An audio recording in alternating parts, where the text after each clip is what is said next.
Good evening, ladies and gentlemen. Welcome to Off the Post, the match week number 4 of the Premier League. And we've got a big lineup tonight, which is really, really good to see. Welcome, gentlemen, Keeper, RJ, Anthony, and Mishka. Good evening. How are we all going? Evening, SJ. Not bad, Evening, mate. Yeah, not bad. Everyone's quiet. Everyone's quiet. Don't be We all love Leeds. We all love Leeds. We all love Leeds. We all love Leeds. Pull your head in, Liverpool fan. Okay. All right. Let's get straight on the agenda. As we've got quite a not fair bit to go over, but well, sort of a fair bit. Did everyone enjoy the Premier League this weekend? No. It was great. It was fantastic. Okay. All right. Well, let's we just go straight into it. Let's go straight into it. Get the first game out of the way. Right. Bear with me, gentlemen. Let me just screen share this. And there we go. All right. Can everyone see that? Loud and clear up there at the top. There we go. So here are the results for match week number 4. First up, let's talk about get me in. Shaz, get in there, mate. You can feel free to jump in, mate.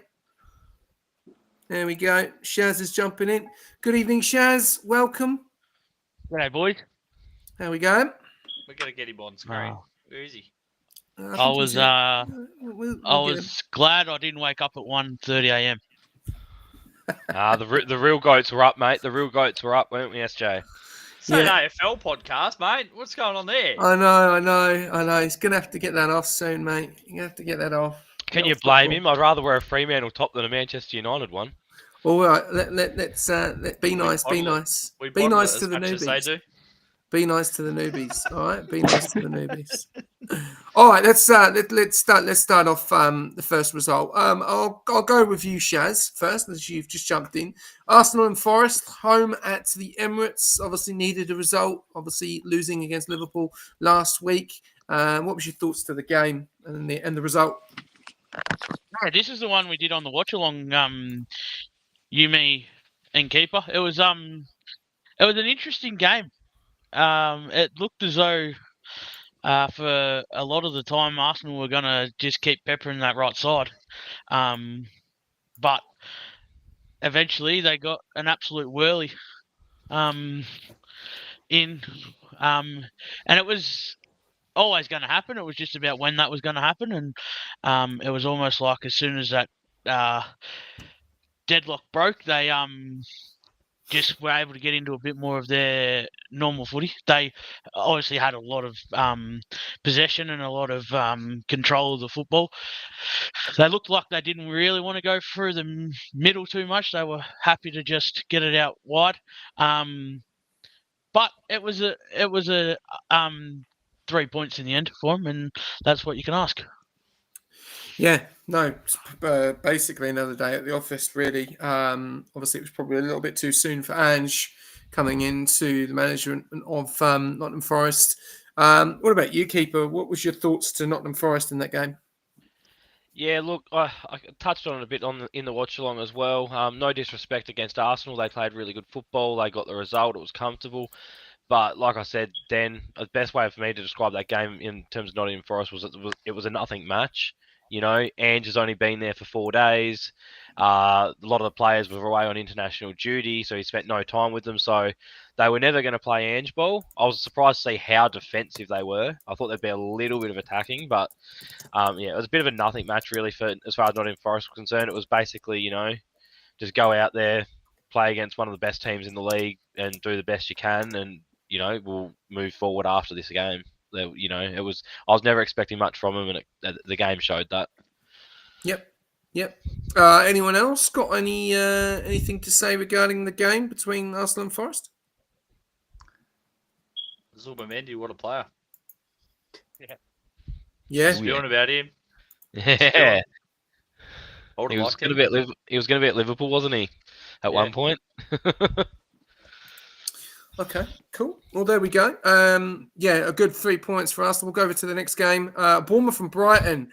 We'll go with you, Nishka. What was your thoughts to the Bournemouth and Brighton game at the Vitality? Yeah, it's always going to be tough for Brighton to go down there and get the win. It's a hard place to go and win. Bournemouth have been quite a good side now for the last over the last season and leading into this one. It was always going to be tough down there. The Pen sort of just finished them off, didn't it? Matoma, good player, getting on the score sheet for Brighton. But yeah, I think it's going to be a pretty tough season for Brighton, I think. But yeah, important win for Bournemouth at home. They got to keep bagging those points down there. No, definitely. I think it's it's going to be very interesting to see how they go moving forward, which is going to be very good. But what about Brighton? We'll go with you, RJ. Brighton have not had the best of starts. Did beat City into the beginning of the Premier League, but how do you think they fared against Bournemouth, who are on good form at the moment, especially with Semio scoring like anyone? They looked a bit underwhelming that game. I know they had 2 injuries within 25 minutes. May have upset them a little bit, but there was just nothing from them. Even going forward, nothing there. You had James Milner, who's 40 years old and he's their best player, just dominating their midfield. Yeah, I was expecting more from them, especially with the talent they have up front, but there was just nothing there. Oh, that's fair enough. All right, we'll go over to the next game, and I'll go straight to you, Anthony. This is your team, Newcastle and Wolves, getting a result finally, and it was the big man in your chat there. Waltermard is better than Isaac, but it was the big man, 6'6", that did get the result. But it was extremely lucky, I've got to say. Wolves really did push you right in the last 10 minutes.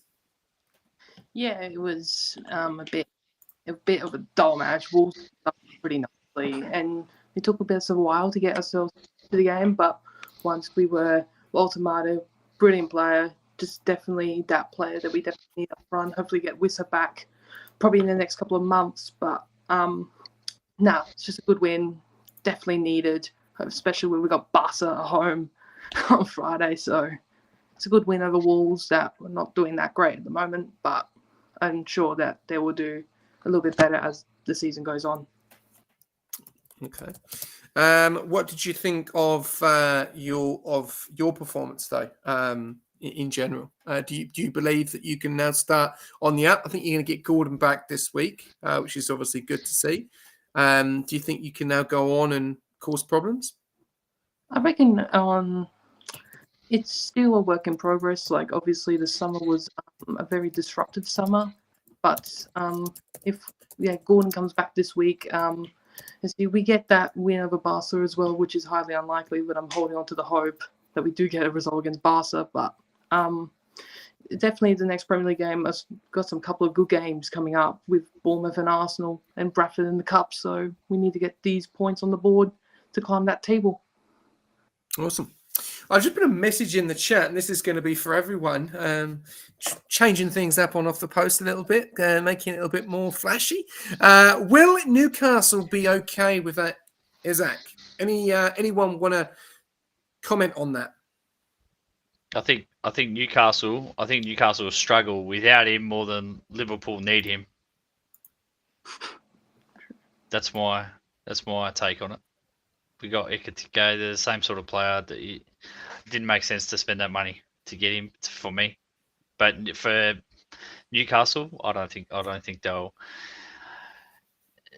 I don't know. Time will tell. Time will tell. I think they'll miss him. They'll definitely miss him. He's a class player. But whether their replacement comes in does an equally good job, it's hard to tell.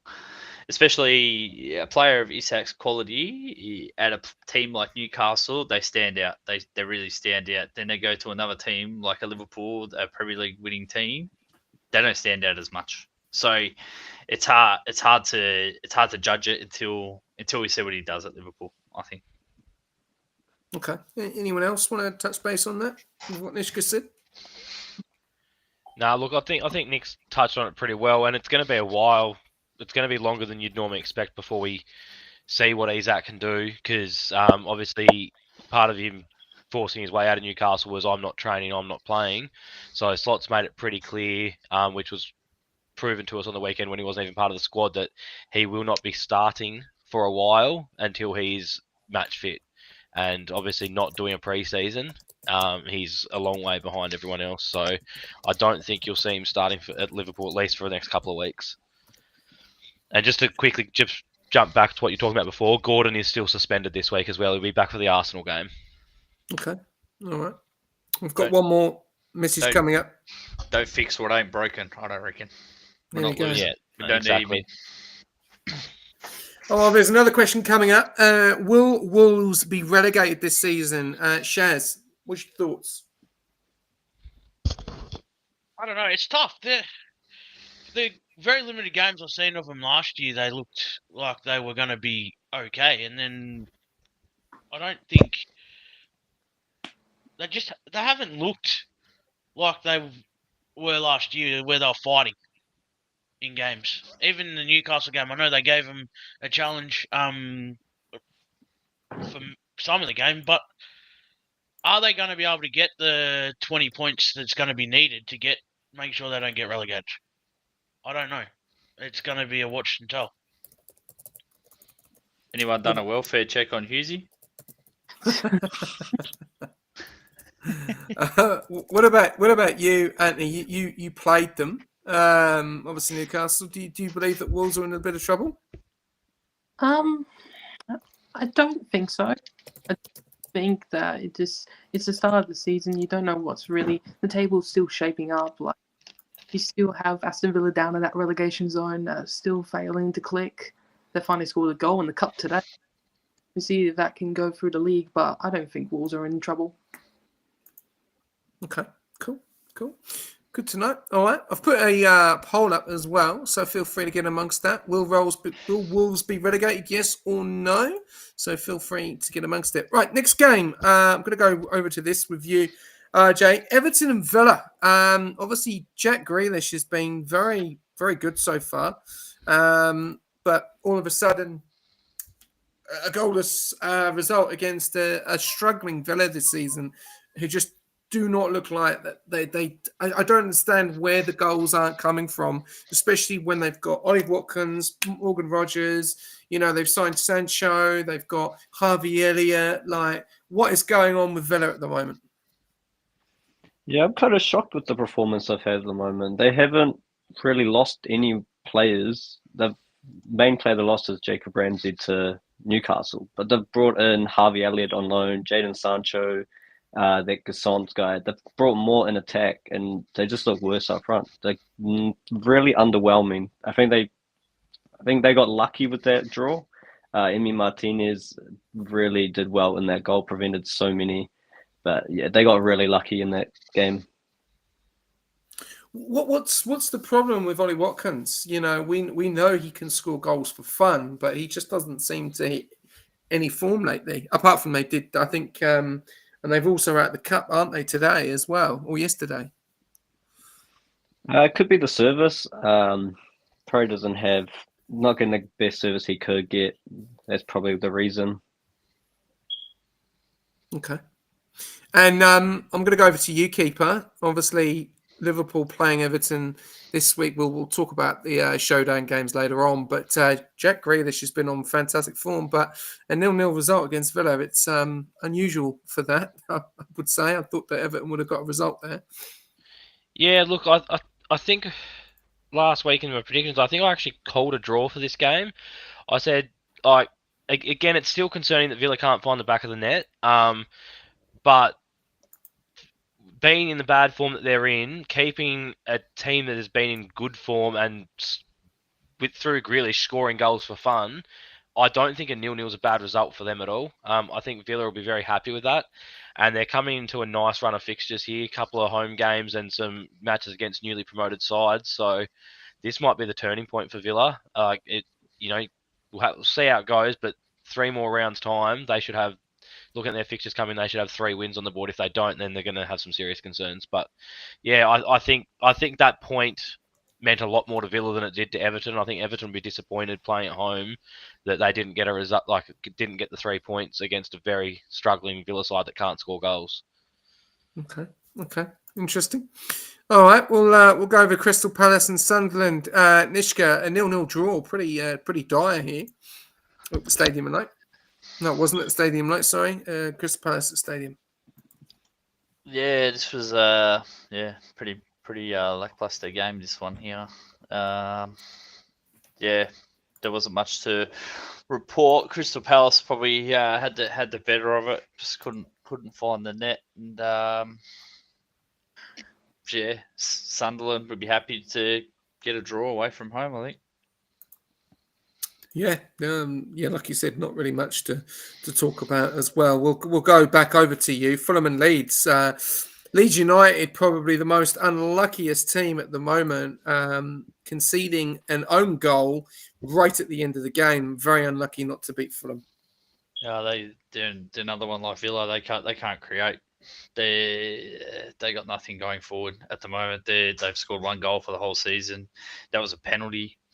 They're really struggling as well to create anything. Their midfields, I think, are just getting overpowered. Similar to Villa, like Villa, Tillemans probably the only one, and he's so out of form, and he's got no help, man. Same sort of thing at Leeds. Like Tanaka, he's a very good player defensively. He's quite good on the ball, quite strong, but when they start going forward, that's the issue right now. Leeds, they're quite solid behind the ball. They defend well, but going forward, it's looking a bit shaky for them. Yeah.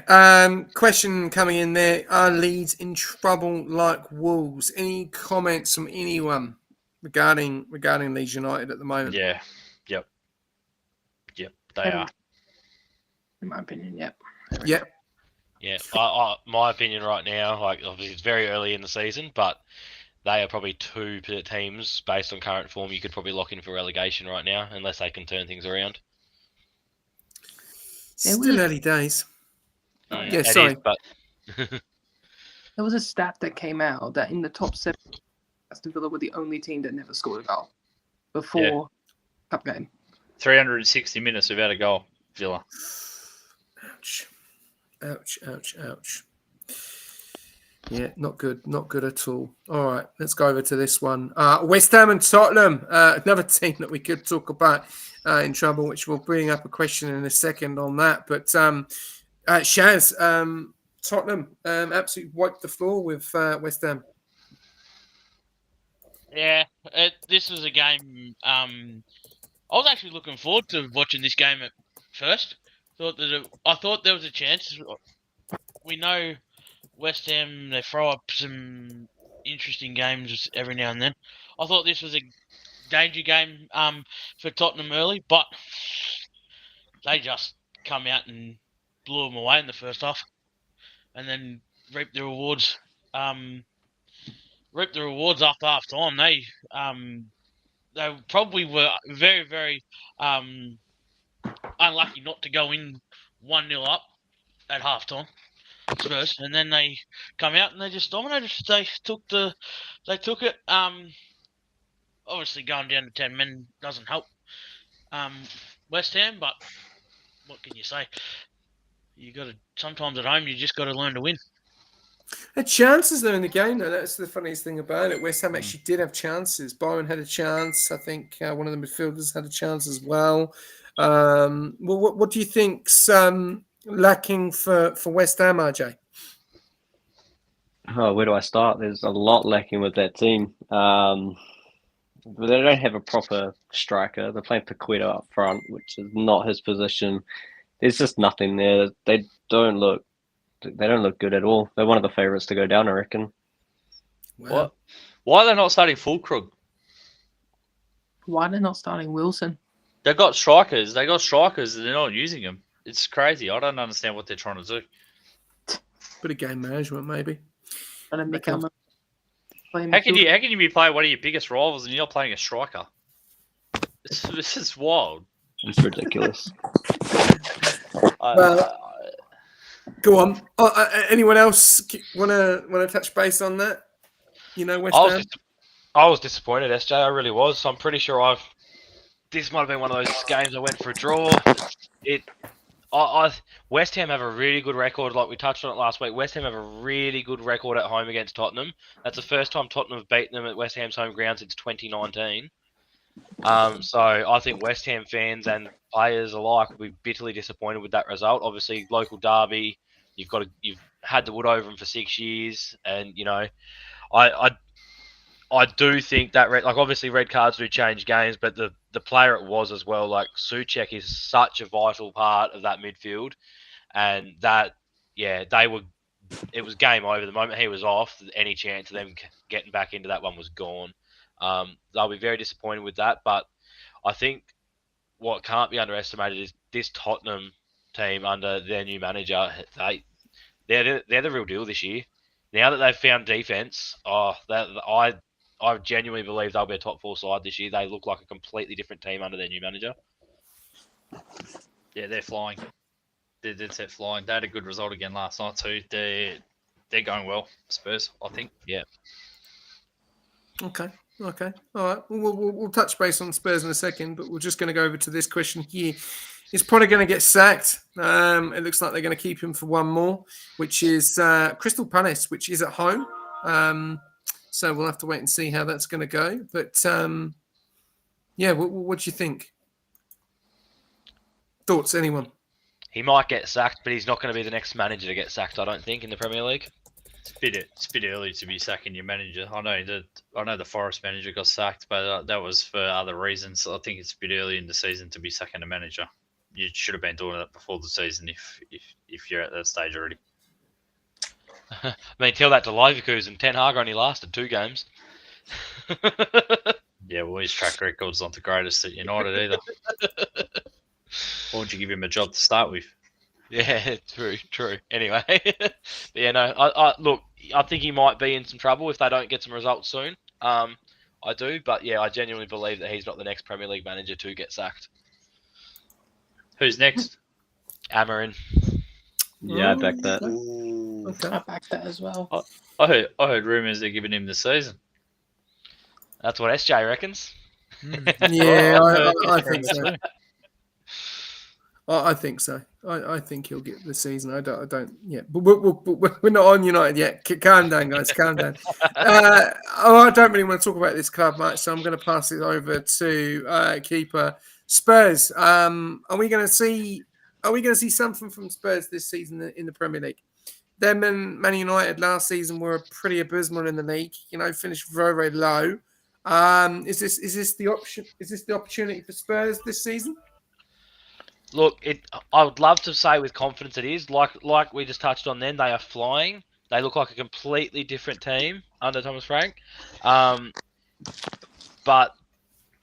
what remains to be seen is how they manage it once Champions League football comes in. Because this manager, I could be wrong, but I don't think this manager's got a huge amount of experience balancing European competition with 2 cup competitions and a Premier League as well. So I always like to say with teams like this, with a manager that hasn't been in that situation before, it's a bit of a wait and see. Like, they are absolutely flying right now. I do think they could be the real deal, but it's just going to be a wait and see for me once the European games start, which is this week, and they've got to start rotating that squad if they can keep up the results in all competitions. That's the keeper, isn't it? I look at their team. Now. They've added depth. That's the difference. 100% They've added they depth. have. Yeah. You look at their bench. Like Brendan Johnson was on the bench, Mamani was on the bench, Betancourt, Charleston, Udogi. All these guys are on the bench for that game. Yeah. Do you know what I mean? So they've added depth. They definitely have, and yeah, but it's good to have the depth, but it'll just be interesting to see if they keep up they still gel together the right ways if they're doing a lot of rotation through these competitions. Like I said, they're absolutely flying. I think if you removed all other competitions away from it and they were only in the Premier League, I'd lock them in for a top 4 spot right now with the way they're playing. But yeah, I just want to see how they go once all these other games start rolling in as well. I'll put my head on the line. They finished top 4. Yeah, I look, the way they're playing right now, I agree with you, Nick. I definitely do. Okay, all right. That's interesting. Anyone else on that? Anyone else predictions of where Spurs are going to finish? I reckon they Awesome. will push. They'll push top four. I reckon. But like looking at their depth, they've got depth in defence and attack. But I think their midfield is quite lacking. They only had one midfielder on the bench that for the West Ham game, and two. We got Basuma injured and James Maddison injured. They might struggle if they get another injury in their midfield. I reckon. Okay, all good. All right, well, we'll head over to the next game. Brentford and Chelsea. Now, obviously, this was a big conversation, big topic here, especially with Cass that was on the show last time. He's hidden away. I can't get him in because it's full. I can't get any more than 6 unless I subscribe to the program. I hope you're watching, Cass. Yeah, I hope mate. he is watching. Had some strong words to say last week about this game. Yeah, I'd love to hear what he's got to say in the chat. So, Cass, if you're there, mate. This was a big game. Brentford actually taking the lead 1-0, and then Chelsea then pulling it in, and then getting 2-1 in front. Cole Palmer, stepping up, and then Brentford getting a long throw in the 95th minute, I think it was, that changed the game. Absolutely awful defending, though, I've got to say. But Brentford seemed to be a bit of a surprise after losing quite a few of their players, but bringing in some young talent. They're looking pretty good, aren't they? They're making me feel like real mugs because I said that they will finish on a record low points tally because the way their summer window was. Well, yeah, they lost Vissa, they lost Mabomo, they lost. Who else did they lost? They lost a few Thomas more Frank others. as a manager. Yeah, obviously Thomas Frank as a manager. They obviously bought I think it was Uatara in from Bournemouth, who's made a massive difference. Jordan Henderson's made a massive difference in that midfield as well, though. I'm real surprised they got him from I think it was some Ajax. I think it was. Yeah. But there's a real Liverpool feel about this team. You got Sepp Vandenberg in there. You got Jordan Henderson. You got Carvalho, the goal scorer, is in there. Keller as well. Yeah, Kelleher, great goalkeeper. Yeah, Kelleher. Yeah.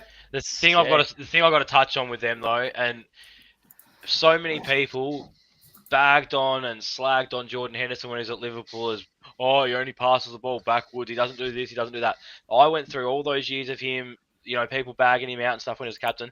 The one thing that made Liverpool so good then, the two things that made Liverpool so good then was Jordan Henderson and James Milner's leadership and driving standards week in, week out.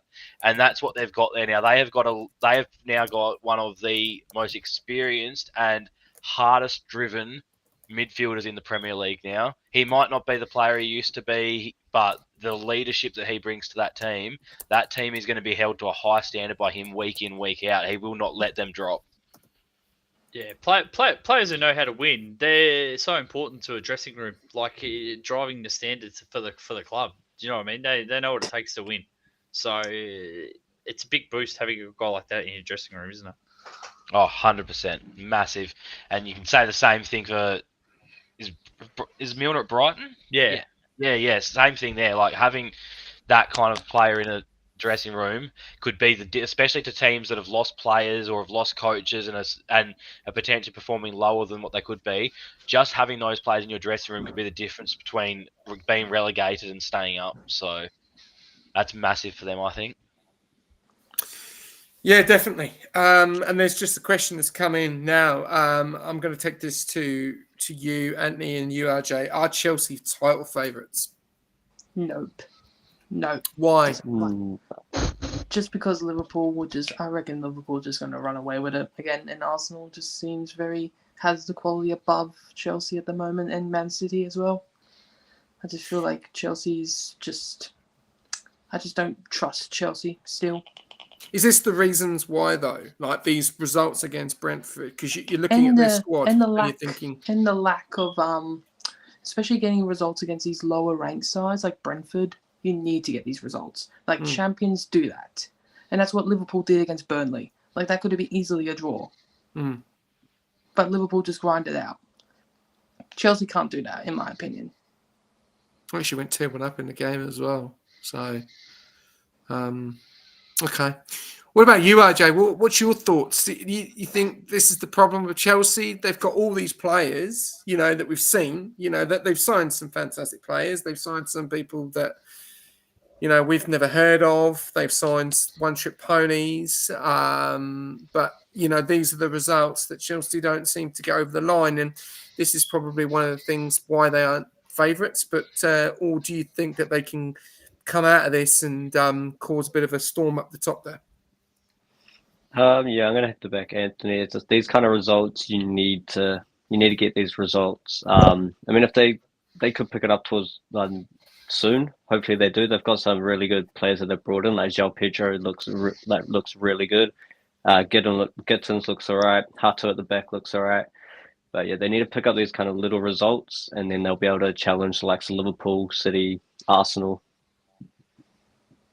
Do you believe, though, having all these players, though, that is a big problem? Because it's all right, you can only put 11 players on the pitch, remember?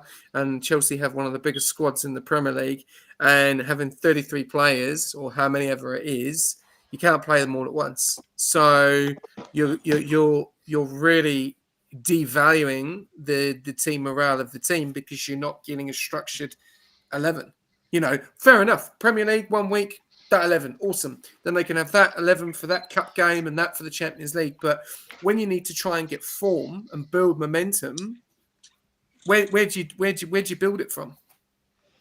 Yeah, I think they will struggle. I know they'll be good for squad depth, but with the chemistry between them, they're going to have so many changes. I reckon every game they're just going to struggle with chemistry. I reckon.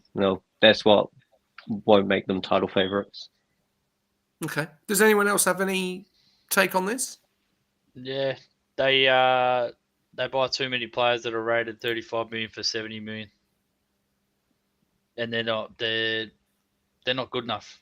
It's like Caicedo, they spend all this money to hijack a deal for a player that's not worth it, and the player we get is half the price, and well, not way more than half the price. Gravenberch, way better player, far better. So they buy these players that they think are this good, and they're spending millions and millions and millions on these players. It's similar to United. United do the same. They overspend on players that are bang average, and I feel like like what you're saying with the bigger squad and that, it's hard to find cohesion when you're trying to fit all these players into the team, and your team's chopping, changing, and they don't. Okay, Pedro. Yeah, he's a good signing. He was good at Brighton. Was it Brighton where he was? Yeah. Brighton. Yeah. Obviously, they're struggling now without him. But is he a starting striker for Liverpool? Is he a starting striker for Real Madrid? Is he a starting striker for Arsenal? Is he playing over Gyökeres? No. So we're talking about this team being a top 4 team, but if you're spending money on the players like this, are you a top 4 team? I don't think so. I'll put my head up the line and I'll say that they're not going to finish top 4. No, I think you're right on that. I think they won't finish top 4. João Pedro is the example I probably disagree with you on. I think he's actually the best signing they've made in a long time because there's one that it's actually one they needed. I know United are struggling, and I get what you're saying with they're spending too much money on players. I completely agree with that on both sides. The difference between the two, I genuinely feel like United sign players and they're trying to make their team better. I feel like Chelsea, when they sign players, 95% of the time, they're not buying a player to make their team better. They're buying a player to block another team from making their team better. And that's 100%. The wrong reason to be spending money. Yeah, and I think that's their biggest issue. Like they want to hijack deals. Yeah, exactly. They're literally spending money on players to block their opposition team getting better while not improving their own team at all, which I think's the wrong way to be going about business. Well, excuse my French. They just like hijacking deals to be cunts because they got money. Yeah. Simple as that. 100%. But for me, I've rated João Pedro for a long time. It actually frustrated the hell out of me that Brighton had him on the bench so often because I think he was a much better option than Danny Welbeck and who they were starting ahead of him a lot of the time. And I said before the start of the season that I would be really interested to see how he goes this year because I think he's easily their best signing of the off season. How do you feel? How do you think Chelsea feel about Madueke? Because and I'm not saying this because I'm an Arsenal fan, but we've taken on a lot of Chelsea rejects. We took Sterling last season, waste of space, waste of time, absolutely waste of time. Quality at Liverpool, quality at City, dog shit at Chelsea. End of. Right, we took Willian on. Willian, probably one of Chelsea's best players before Cole Palmer came along. You know, he was scoring goals left, right, and centre, always scoring goals in the penalty. Came to Arsenal, didn't really do anything. First game against Fulham, class, rest, shit. Done. We've probably taken on a few more. We're taking on Madueke, though. 52 million, English, in the England team. How do you think Chelsea are feeling about that? If it was any other club, I reckon they'd be really annoyed. But at this point in time, I think Chelsea don't care, and I think it's just way too normal for them. It goes back over a decade, mate. Like Torres Liverpool, Torres Chelsea, Salah Chelsea, Salah Liverpool. Like they've just got this history of having players that cannot play to save themselves in the Premier League, and they go to another Premier League club and become one of the best players in the league. Like I it think seems Chelsea to be are way too pissed. normal. I honestly, the way Madueke's playing at the moment, I think Chelsea are pissed. Honestly, I really do, because I'm unfortunately I would have Madueke over Pedro Neto at the Oh, moment. 100%, 100%. I would have Madueke over Gittins. Yep. So, yeah, it's a tough one. It's a tough one. It's a good debate to talk about, but unfortunately, we haven't got all night. Anyway, let's go over to the big game, the showdown, where we were all up, ready to go. As you know, Keeper, we were there. Shaz, I think you were there. No, you weren't there. No, it was just me and Keeper, if I remember. Mate, I chose sanity. That's it. Yeah. Liverpool. It was me. Oh, Chaos jumped Yeah, in for a that's bit it. as well. Chaos jumped in. That's who was the other person I was trying to think of. We'll go straight to you, Mishka. Liverpool and Burnley. First of all, pretty on paper, you think this is going to be a whitewash. But the Premier League, it surprises us all the time. Wasn't a whitewash, could have been a draw. There's a few things I've heard in the media. Should have Liverpool gone down to 10 men? Should have Burnley gone down to 10 men earlier on? You know, there's a lot. But tell me what your thoughts were about the game. No, this is always going to be one of those ones where the team just sits back. They just parked it, absolutely parked it, and it's one of those ones where you got to get the job done. You got to unlock them at some point. I in the predictions, I did say it'll be a hard one going there. You got to unlock them. I expected it maybe to be a little bit earlier, and then once you unlock the door, you know the floodgates sort of open once they got to score a goal, but when it takes you a while to get the goal, it unfortunately goes like that. So yeah, it was a bit of a struggle, but like I think Anthony touched on a little bit earlier. The good teams just find a way to get it done. So that's what we did again, and that's the pleasing thing. We haven't been playing the best football this season, and we still keep finding a way. So yeah, pleased, but a bit of work to do. Definitely. Good evening, Kaz. Welcome to episode number 5. Can't hear, mate. You're on mute. Your headset. How come you only joined after the Brentford game? I don't know what you're talking about. What Brentford game? I don't know what you're talking about. I'm gonna fire him straight in the firing line. Kaz, you were there. We watched most of the watch-alongs. Liverpool and Burnley. Liverpool and Burnley? Yeah, that was an interesting game, I'll be honest. Liverpool was shocking. Like, we all saw. It was car crash. Terrible game. Yeah, I think Burnley had opportunities to take the win. I think we spoke about it in the watch-along.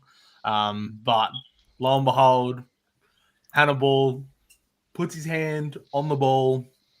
What do you do? Like, there's not like it's a knee-jerk reaction. You can flame the guy for putting his hand up, but it is what it is, right? Like it's instinct moment, and it's costed Burnley. Unfortunately, it has costed Burnley, and it keeps Liverpool in the fight.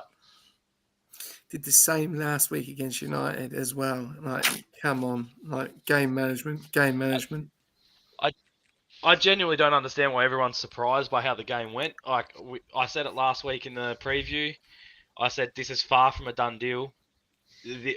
so many times Liverpool. It goes back coaches, generations of players, and like it goes back over a Stevie G slip. decade. The amount of times we've beaten top of the table teams, and then we verse a bottom team, and they just put in the low block, and we can't break it down.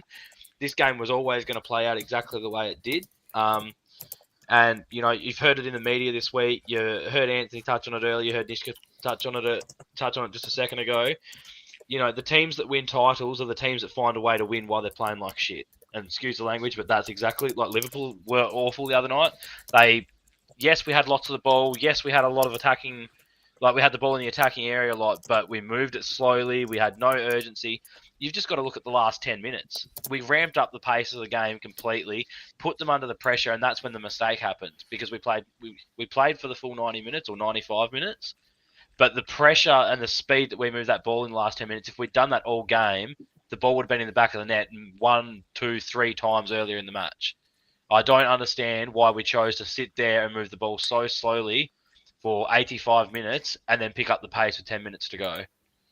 No, I agreed. What I will say as well, excuse me, is the subs made the difference that game, keeper. 100%. Like the subs made a massive difference in that game in terms of just the tempo was so different. It was the I think you touched on it perfectly there, where they were just too lethargic, they were just too slow. There's no creativity, there's no spark, there's no ideas. It felt like Liverpool were literally lacking ideas. I've never thought I would ever say that with how much quality is in that team. But yeah, the subs made the difference in my opinion, and they ramped it up, and they were all over in the last 5-10 minutes. So I am going to come to keeper in a second, but I want Shaz and RJ to answer this question. Is it still too early to call the favourites between Arsenal and Liverpool for the title? But if you could, who would you go with at this minute of time?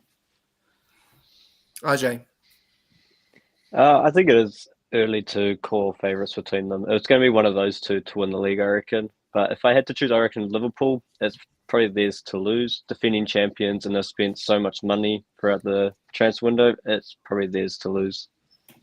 Do you, and elaborating on that, do you believe it's just a matter of time before these guys start to, click? Yeah, I think once the new signings clicked, I know Ekatike is basically already in the first game, he already clicked. But I think once the rest click in, I reckon they'll go on a big run, start actually playing well, and win heaps of games. And do you believe that the firepower that they've added on as well with Isaac is even going to make them even stronger, or do you think it could unbalance the team? It's hard to tell, but I reckon it'll probably make them stronger. Okay, cool. Good. Thanks for your honesty. Appreciate it. Shaz, same question goes for you. Is it still too early to call the favourites between Arsenal and Liverpool for the title? But if you could, who would you go with at this minute of time? Yeah, as RJ said, it is too early, but when you're weighing it up, it pains me because they've been up there for so long. But like Liverpool, they just know how to get the job done.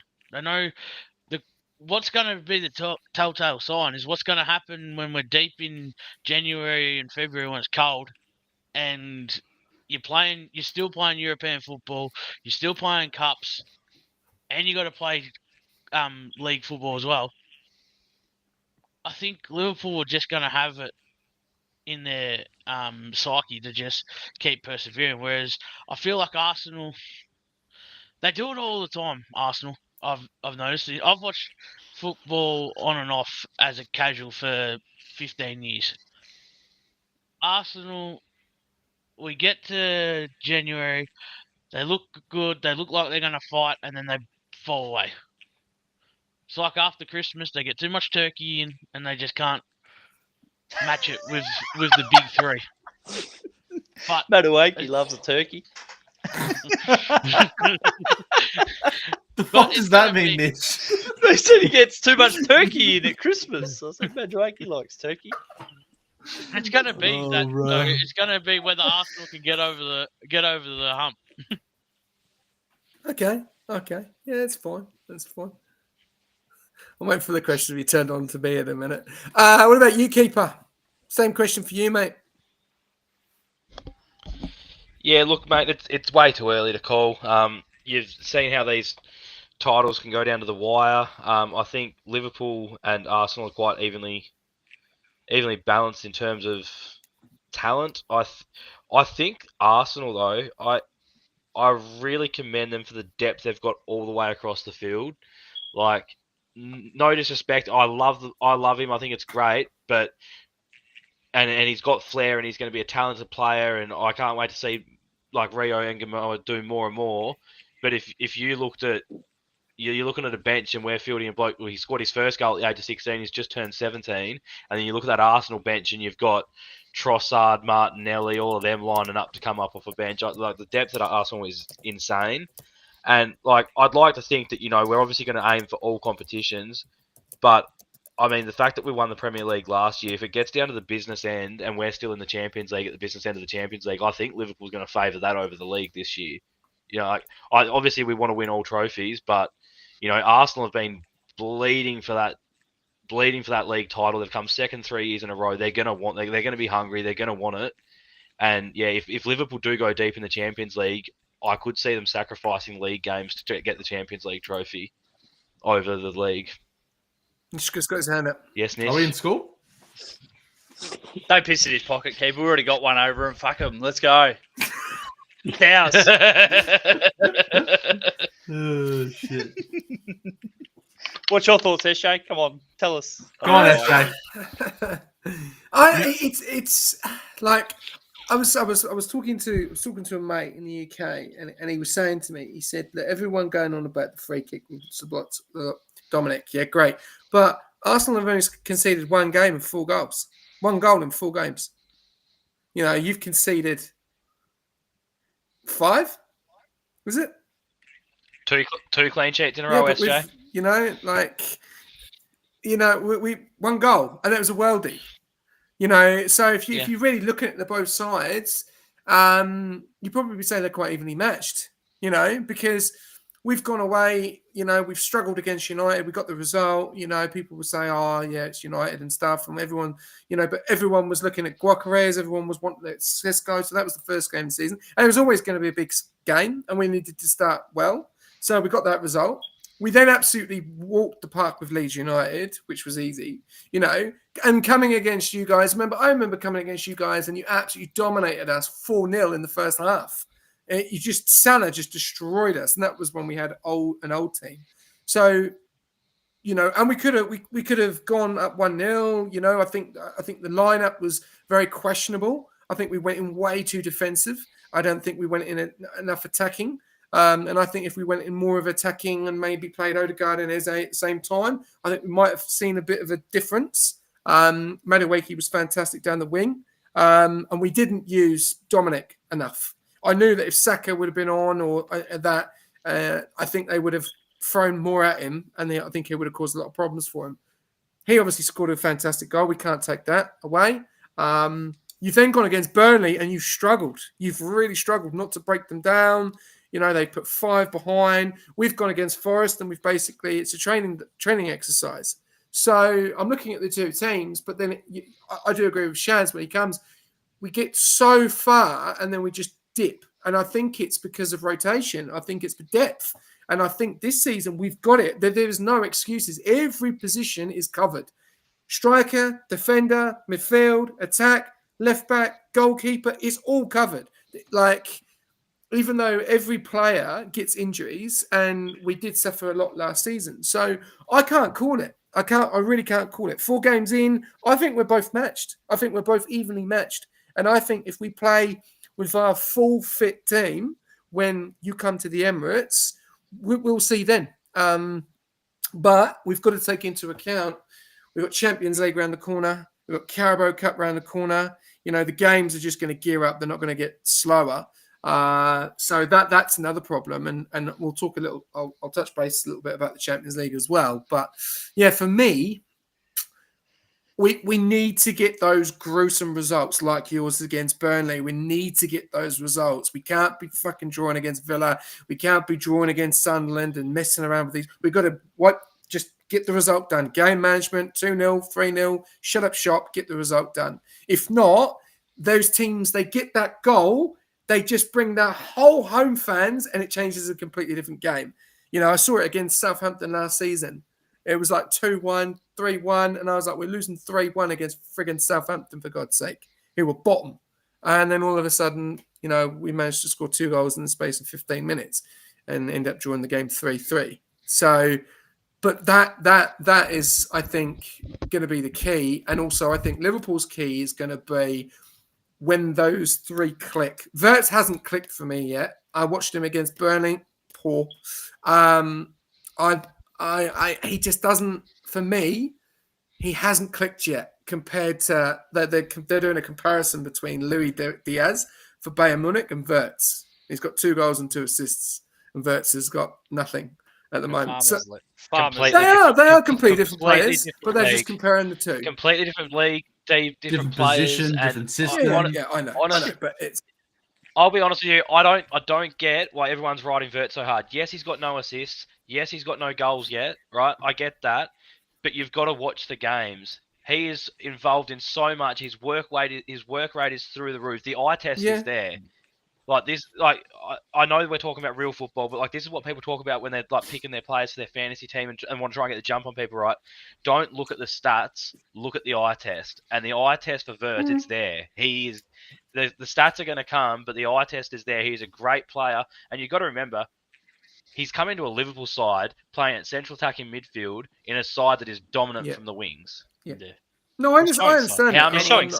How many players that have played that central attacking midfield role for Liverpool in the recent years have outscored their wingers? Yeah, I was just about to say, have many of them been successful, bro? Yeah, they don't.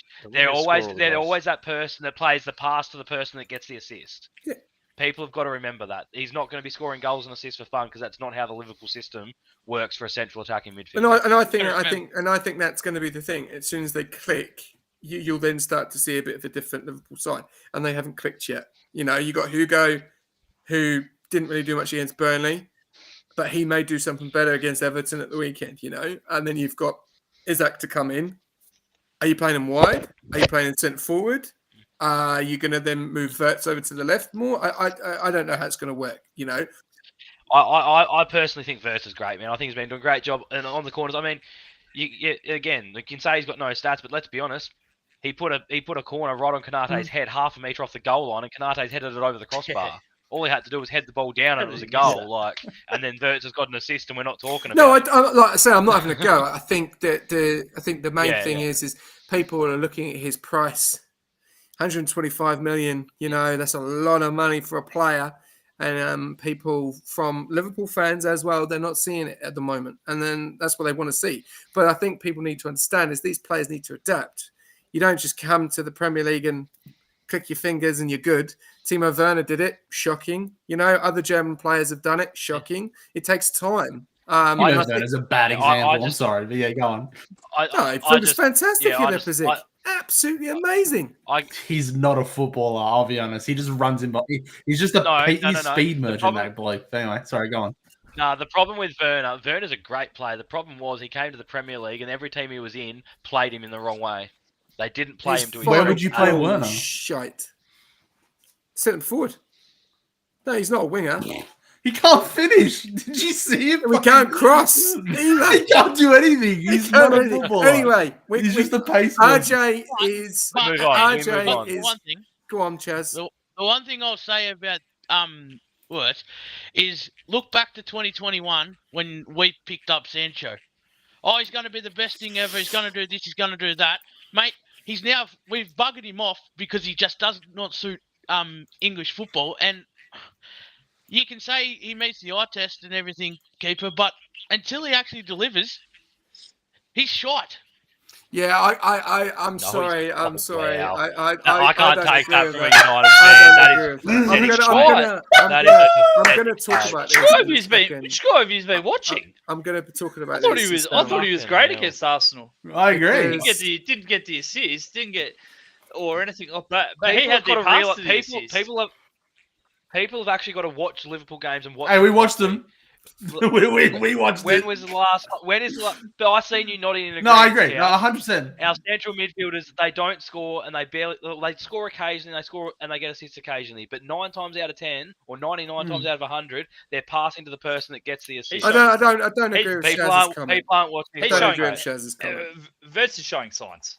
He's almost there. It's Verts, gonna Yeah. mate, in a It's few that's months, what I'm saying. Verts gonna will be click. unreal, bro. I have no doubt he'll even become a Premier League great. I'm going to be Yeah, honest. it's That might be a got to statement, click. but he's got It's that got to ability, click. man. That's what I mean. Yeah. No, Like I how agree. long, you But what happens when probably Isak people comes? go on. What happens when Isak comes and he's playing? He gets more assists Yeah. because he's passing to Isak. Yeah, but someone's Guy's gotta literally go. farming, bro. He'd be farming when Isak comes, He's bro. farming the whole Prem, passing to Isak. Yeah. And Isak's Talking banging about 40 in the Bundesliga. net. We'll come back to actually because I want to hear about. I'm hearing about what you're saying, Shaz, but I actually don't agree with it because you're saying, "Oh, yeah, the shit." But just want to touch base on this really quickly before we go over to RJ and talk about the derby. Let's not talk about that. Hoyland, we're gonna have to, mate. Sorry, Hoyland gone to Napoli, scores in his first game. Scott McTominay gone to Napoli, absolutely fantastic footballer for Napoli. You know, United's where you go to so die. Sancho went to Dortmund. Fantastic there. So what's going on? It's either Rashford, Barcelona. They've even turned around to him and said they may even get rid of him because he just doesn't match what they're after, which is massive because you're thinking, oh, hang on a minute, Rashford actually might work it. He's not what Hans Flick wants.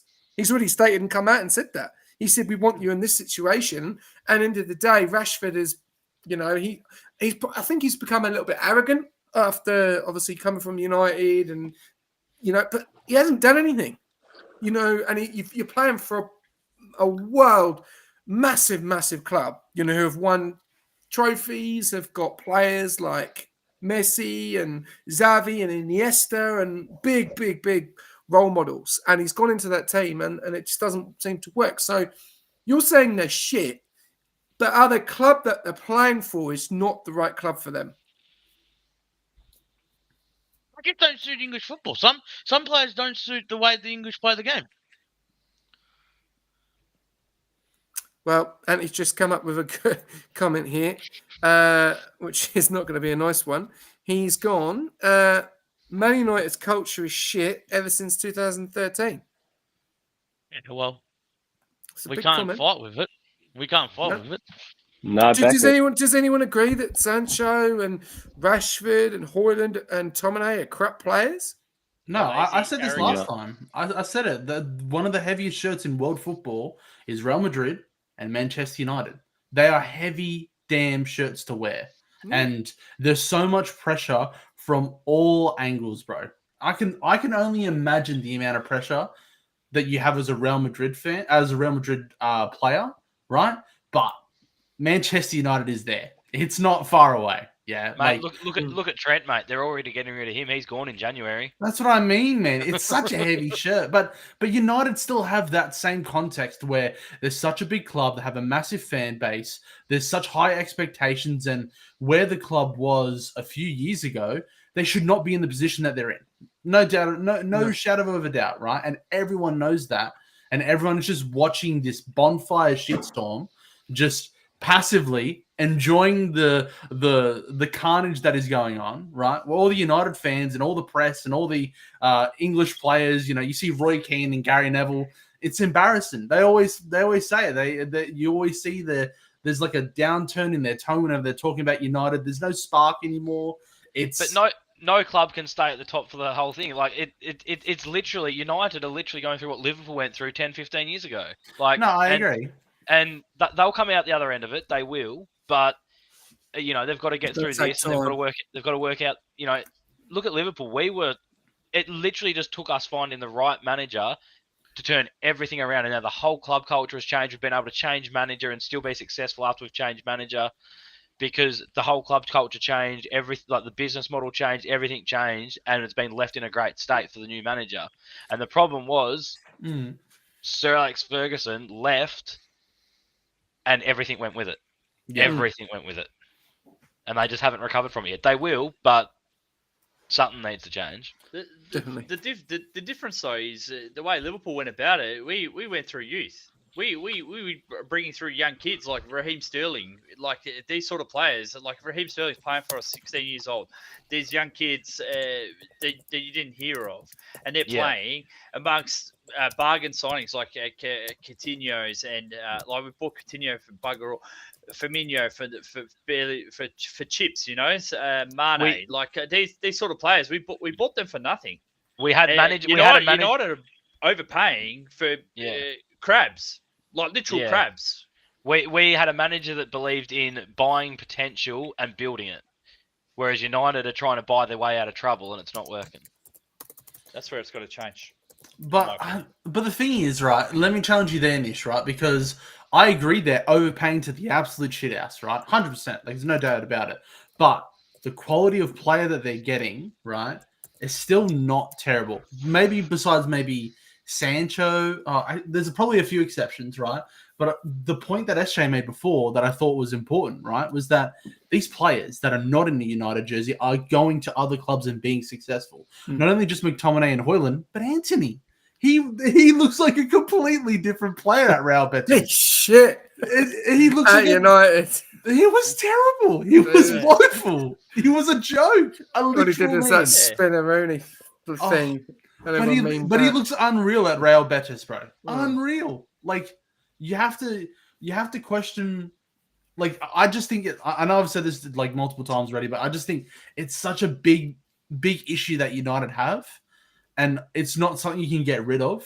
And on top of that, I also think, in a way, PSR can be a bit of an issue. Of course, if we've seen clubs get around it, we won't say who and name names, but is neither here or there. But I think that's still a bit of a barrier as well to try to help United get back to where they should be, where they belong, in my opinion. Yeah.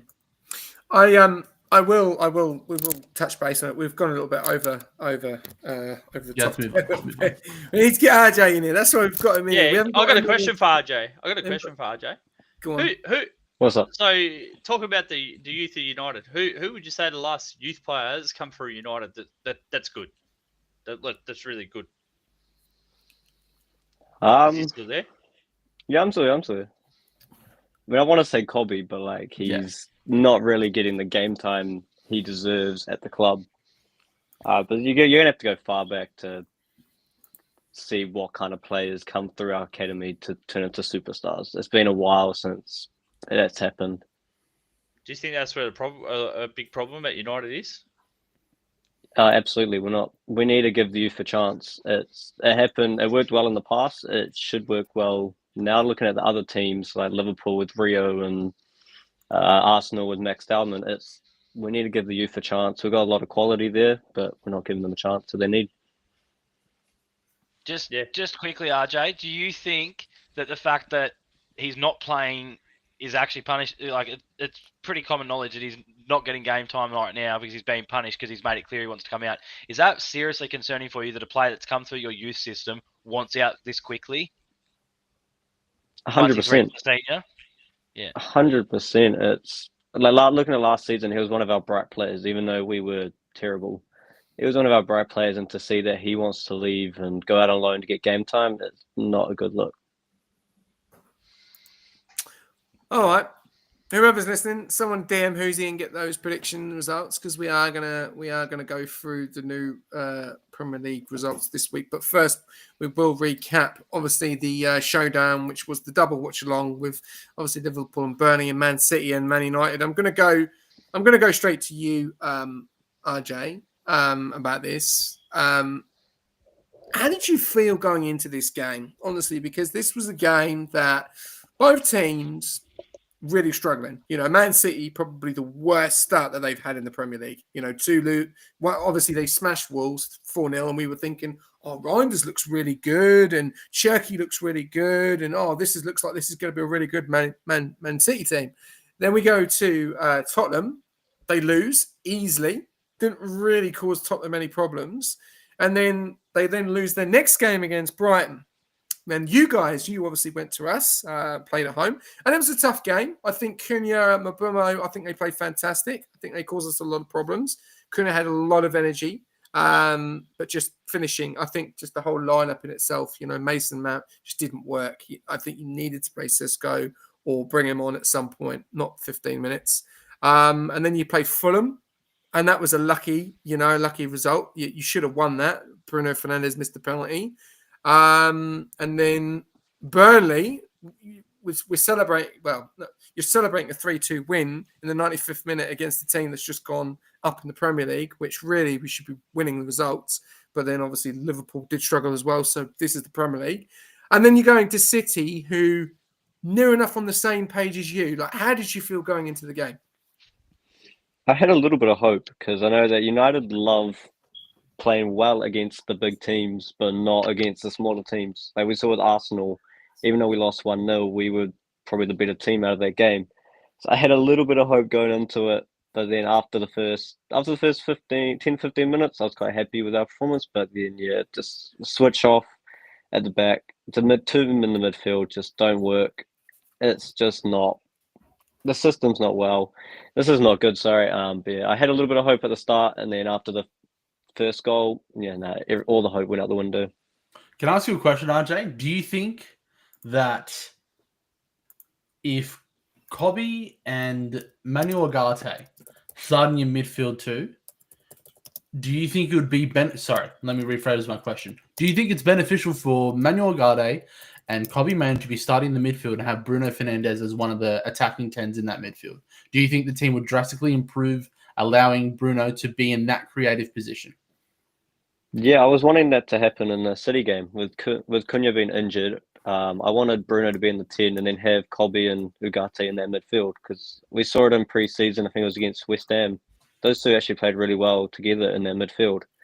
So that's what I was hoping for. But Bruno in just a centre mid position does not work. Yeah, I'm very confused as to why Ruben Amorim is just almost borderline just what's the word I'm looking for here? It's not discipline because it's just stubbornness is what it is. I don't understand what this concept of having a creative player that has so much capacity to change a game in such a deep position, defending, pressing, running for the majority of the game and not really using his creative skills to impact the game. It just doesn't make any sense to me. Really, it confuses me. So, I'm not too sure what Amorim's thinking there, to be honest. No, it's so weird.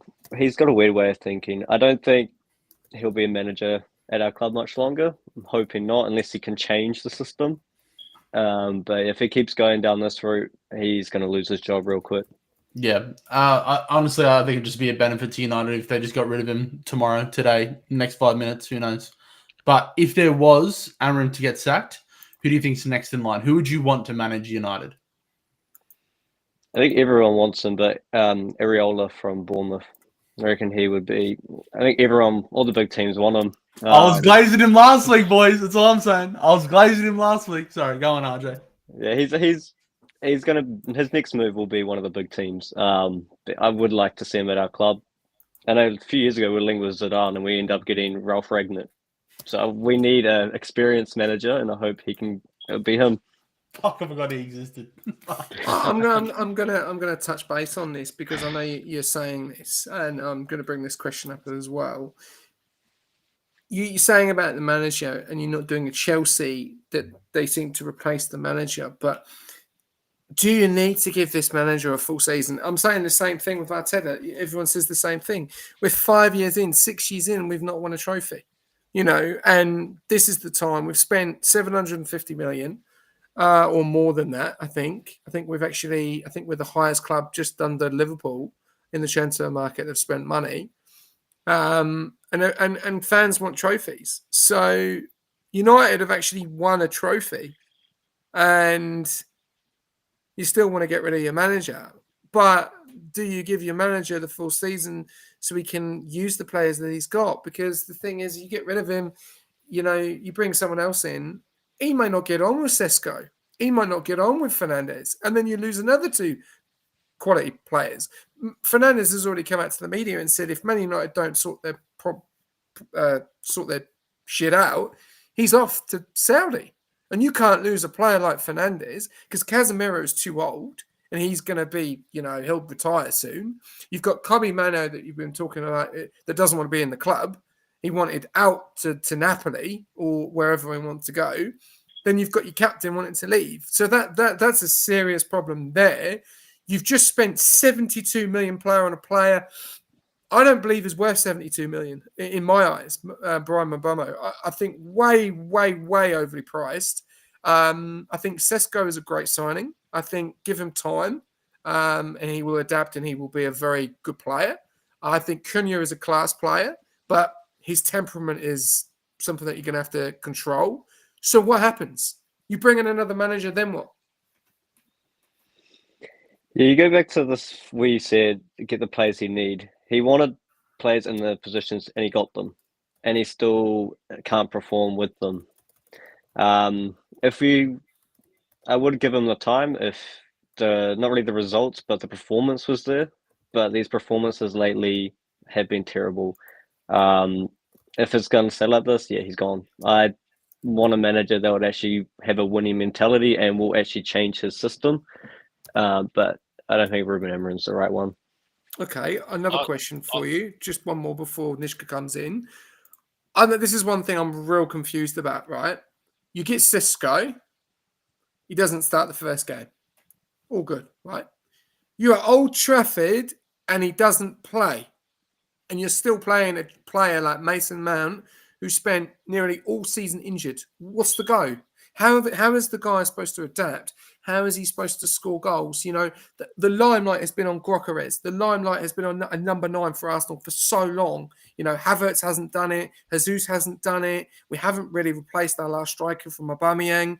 We've got Gyökeres. He was crap against Man United. He spent more time playing with his hair, but then he scores 2 goals against Leeds United. Then he scores again against Forest. The guy is scoring goals. He's not scoring 3 or 2 or 4 like Haaland is, but he's scoring goals. He's on the score sheet. You need a player like Sesko. He needs to hit the ground running. He can't hit the ground running playing 15 minutes. So why is Amorim not playing him? To be honest, I don't even think we needed Sesko in the first place. I would have been happy with Højlund. It's just he wasn't getting the service he needed to score the goals. But he should have started earlier on in the season. I get the Arsenal game, first game. He hasn't had a preseason with us, barely any training. But the Fulham game, I reckon he should have started. And even the Burnley game, he didn't even start that one. I think he should have started that as well. When you've got that kind of player, I think it was like 80 million or something on your bench, it's not good. Yeah, okay. All good. Back to you, Nishka.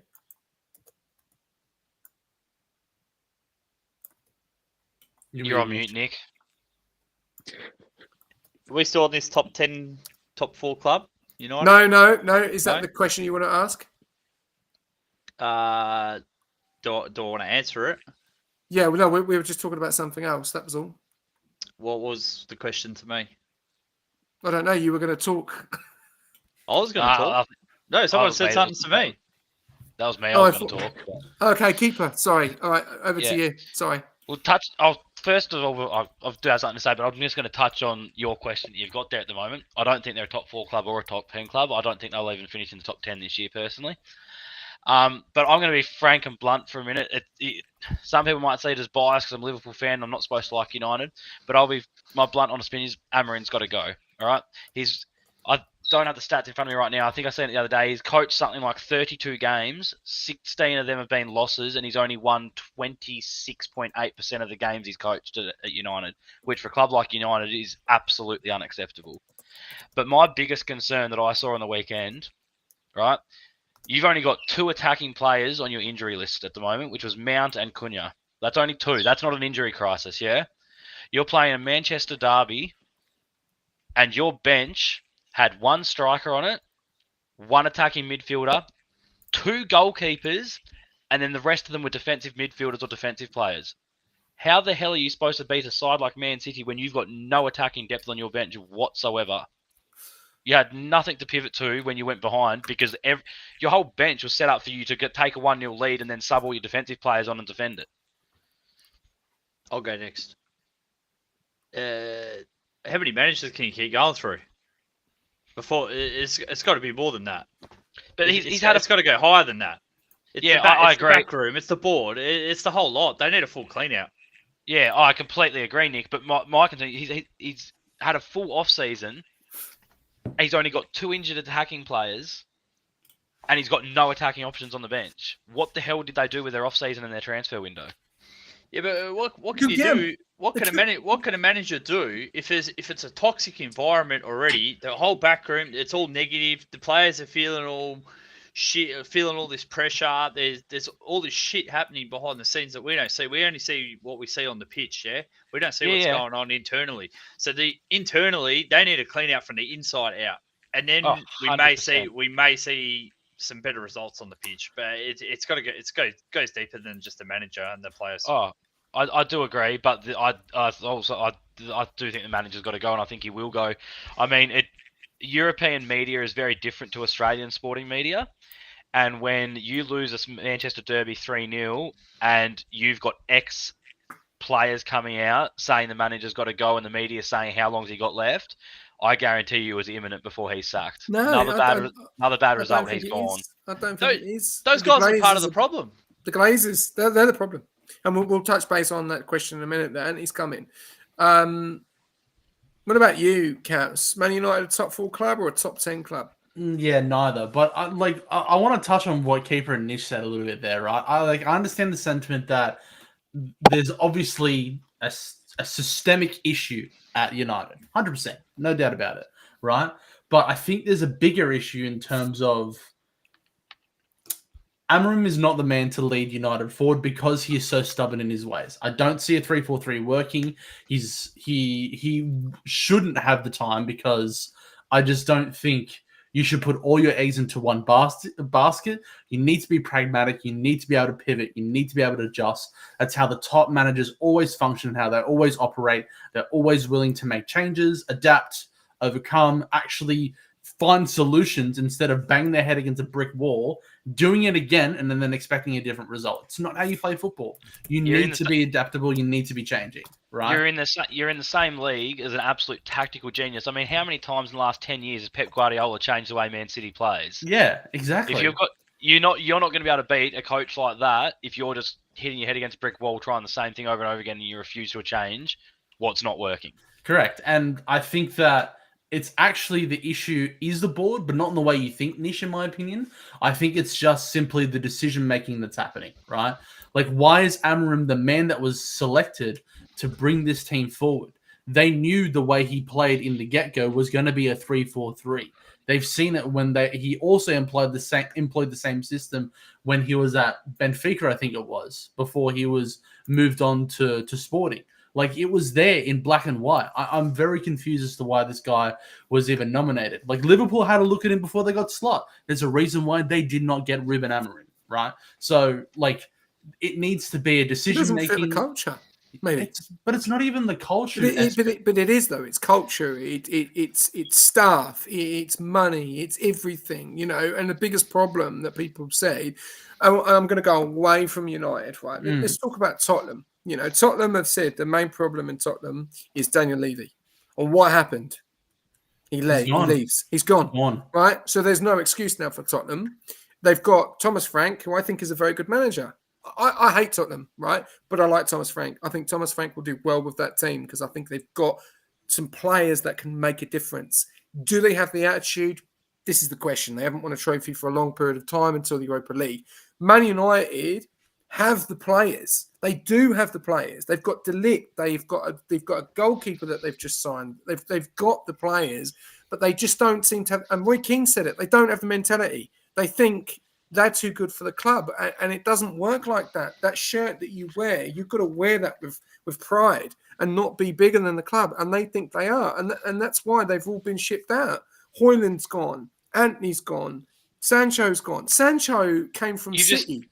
You've just named 3 attacking players that have gone, right? They've let them leave, and they've rocked up to a Manchester derby with 2 attacking players on the bench and 2 goalkeepers on the bench. Yeah. They don't have the players. No. I mean, on the 11, in the 11, they have the players to do the damage, to do with ability. We've seen it. We've seen it. It's in the club. It's the Glazers. It's like there was issues last season. I think it was a game that they were playing at. The stadium was leaking. It's things like that. There's so much going on political with United as well. And this is the problem. What like Anthony's saying, do you think the Glazers are the issues? Oh, fuck, 100%. Yeah. 100%. How long did it take, no offense, RJ, how long did it, we can probably talk as well. How long did it take you to get Mbeumo wrapped up? Was it 6 weeks? It took a while for it to get wrapped up. Pay the Took money. way longer than usual. But you paid £72 million for a player that's had one good season in Brentford. One.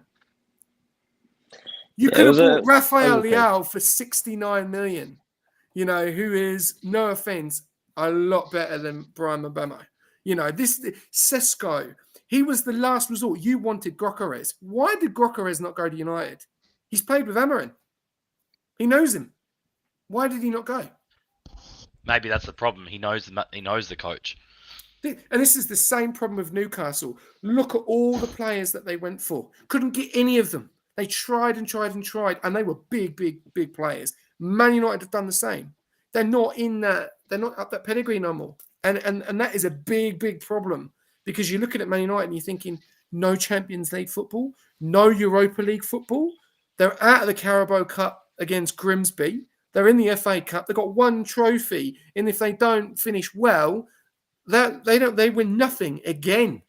You know, and that is a big, big problem. And I think that is within the club. Jim Radcliffe has put so much money into it, but all you can do is spend money, but then you've got PSR, so you've got that under that, and that's where Newcastle come unstuck. So I honestly think they're going to give them a full season. They'll give them a full season, and you just got to hope for God that they can change it around. Because you've got 3 fantastic players, I think, in Mbeumo, Cunha, and Sesko. But you need the rest of the squad. And if you don't have it, it's not going to work. That's my opinion. I'll be honest with you, SJ. The only reason Amorim lasts past the end of November, I think he's gone before the end of November. But the only reason he lasts past the end of November, and if he does, he will get the full season, is because they want, is it Areola or whatever his name is, or whoever it is, they want him, and they won't get him until the end of the season. The only reason they hold on to Amorim to the end of the season is because they wipe away a bad season, they accept that it's going to be crap, and they hold on to him just so they can get the other manager they want at the end of the season. But I personally think he's gone before November, and someone like Nuno is going to come in and be their manager. Yeah. All right. Well, we're going to go away. I'm going to go to Shaz and find out what he's got to say. What was your thoughts to the game? And then we'll go through the this week's fixtures. I don't know why we're playing 3 at the back. We've proved it. We should have, as you said, we should have gone away and got the win a lot easier than we did 2 weeks ago. 3 at the back was never going to work against City. I get it, Amorim's mentality to play 3 at the back, but we just got to, I don't know if it's lick our wounds and accept that we've got to maybe change something to get something, or we've got to just not be stubborn, but something's got to change with this football side. Because don't forget, other than City's first win 4-0, they haven't set the world on fire this year. We're going to a Manchester derby, and we've had our pants pulled down yet again. Yeah. Yeah, it's like we don't want to go into probably too much detail, but it is a big talking point for United, and obviously the fans, and obviously yourself, RJ, and Shaz obviously not happy, and you go to a result like that, and obviously Man City haven't played well, and they don't look the same squad from last season as well. They look probably a little bit worse. They've got a few areas there that I feel that you can get at City now. You couldn't get at City a couple of seasons ago. You would come up across talent everywhere, but their defense, their midfield, it's just not strong anymore for me. And I think we're gonna see. Okay, all right. So Anyone else got anything else to say? Anything else? Any other talking points before we go over this week's results of this? Just want to say one thing really quickly, SJ, because I know Kaus loves some outrageous stats. All right, Kaus will appreciate this one. Fucking hell. Ruben Amorim has the worst manager's win percentage at Manchester United since World War II. Oh, fuck me! Really on the witch hunt for Amorim, aren't you? Yeah. Oh yeah, get him gone, man. What Hey, are you keeper, saying? Oh, if- I love seeing it. Let keep happening. Me He too, loves the but- bonfire, me bro. too. He loves the shit Yeah, stir. just let it keep going. Hey, I keeper, want to see them hey. get relegated before that happens. Hey, Yeah, keeper, me if, too, me if too. you're starting that train, mate, I'll be in the back carriage, man. I'll be right on there. Get everyone out of there. Come on. I have something to add, actually. I heard about, winning titles and whatnot and who's going to win what. Like, fellas, like, Don't there's say only it. one man that can win a title this season. There's only one man. Oh, Nah, not a German! second season. It's not a second German! season. Get this guy out. Get this guy out. Oh man, this is That about was as easy funny. going for Wolves. Right, okay. Great chat talking about obviously last week's results. But let's go over because we are coming into match week 5 now. We'll talk to the two Liverpool fans straight away. Liverpool and Everton, big game, big game. I think watch along is going to be on for this, guys. So get ready for this and feel free to jump in on Saturday at 11:30 when we will On my be done. birthday. Get in for my birthday, boys. Are you coming in Yeah. for your birthday? Yep, it's my birthday, Good man. man. So get on, man. Dedication. Get on, work some beers. Two teams, okay in the table. Obviously, Liverpool doing very well, scraping through, we could say. But this is going to be a good game. Everton, obviously didn't get a result against Villa. But how do you feel this is going to go, Nishka? Liverpool and Everton. No, I never know with Merseyside derby. It's always tough at home. I think Everton will want to prove a point. I think, they won't sit back. They'll come at us. So I think that'll probably suit us a little bit as well. So I think Verts is going to shut people up this week. Okay. What about you, keeper? Yeah, look, I'm the same as Nish. Merseyside derbies can go anywhere. Everton, they've been known to hold us to low-scoring draws or very tight games in Merseyside derbies. They have not been a flogging in one for a while. And yeah, they are in some good form at the moment. David Moyes just loves being a manager at Everton. He loves it. I think we should win. But yeah, it's going to be a tough one, and I agree with Nick. I think this will be the week that Verts comes out. Liverpool players have a habit of getting their first goals for the club against Everton. Sometimes I think Van Dijk did it, and a few others. So yeah, I think we'll win, but it's not going to be easy. Okay, all right. Well, we've got some messages coming in. I'm going to go to the rest of you guys because you aren't obviously Liverpool or Everton fans. But Shaz, Liverpool or Everton? Liverpool at home. Anfield. House? One thing to say. Don't say it. No, it didn't work. That's pissed me off. That's absolutely pissed me off. Oh, wait, it does work. Yeah! It's going blue, baby. Come on. You're going with Everton. 100%, bro. They are cooking right now. They look strong. This guy reckons we're delusional. We're talking about Brentford and Chelsea again, aren't we? Yeah, I am. Yeah, no. RJ. I reckon it'll be a draw. Okay, cool. I think it'll be 2-1 Liverpool. Always on the same score lines as me, SJ. Honestly, And we're gonna That's why start Divock Origi on. if Divock Origi's coming on, that's in the bag. 98th minute. You might need it. We'll do the predictions in the chat, but I don't know if we're going to be able to get them in. Unfortunately, we are waiting on one person to get the results in, but we'll keep continuing. Burnley and Nottingham Forest. Burnley at home. and Nottingham Forest away. So this is Ange's probably test. No, his best test. Obviously, the Arsenal game is a bit of a difficult one to jump into. But Cass, I'm going to take it with you with this. You think Ange's going to get a result at Burnley? Look, I'd love to say yes, but watching that game last week against Liverpool, Burnley are tough to break down. They are very, very tough to break down, and they're going to be at home. They're not going to want to lose. They're gonna have a pit in their stomach after that game, and they're going to have a point to prove. So I don't think it's going to be easy. I think I'd love to watch tonight's game first against Swansea. I think they're playing League Cup, so before I make a decision. But if I was to choose now, honestly, I'd probably go Burnley. Only because they looked really strong against Liverpool. I know they defended for 85 of the 90 minutes, but they have chances if they're able to put them in the back of the net. Could be on.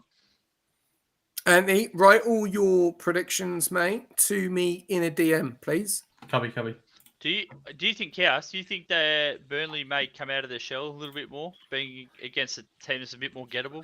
Look, I think United. Yeah, look, I think 100%. I think and Ange, we all know Ange, yeah. Like he's gonna play a very certain way. He ain't gonna change his tactics. And I think they're gonna struggle.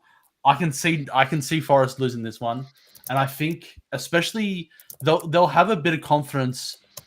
I know they lost to Liverpool, but they defended for 85 minutes against probably the most attacking team in the league, man. That's going to give you a lot of confidence, especially. Sorry, go on. No, I see where you're coming from, but the fact that they're at home against a team that's struggling, they're going to play more attacking, and I think that's going to play right into Ange's hands. Yeah, we'll say see. They get opened up because of it. Yep. That's what I reckon I wouldn't be surprised if this was a 4 or 5 goal game and Nottingham Forest score more. Okay, all right. Forest made Well, and he's going for 2-0 away win for Forest. So, RJ, what about you? Burnley, Forest.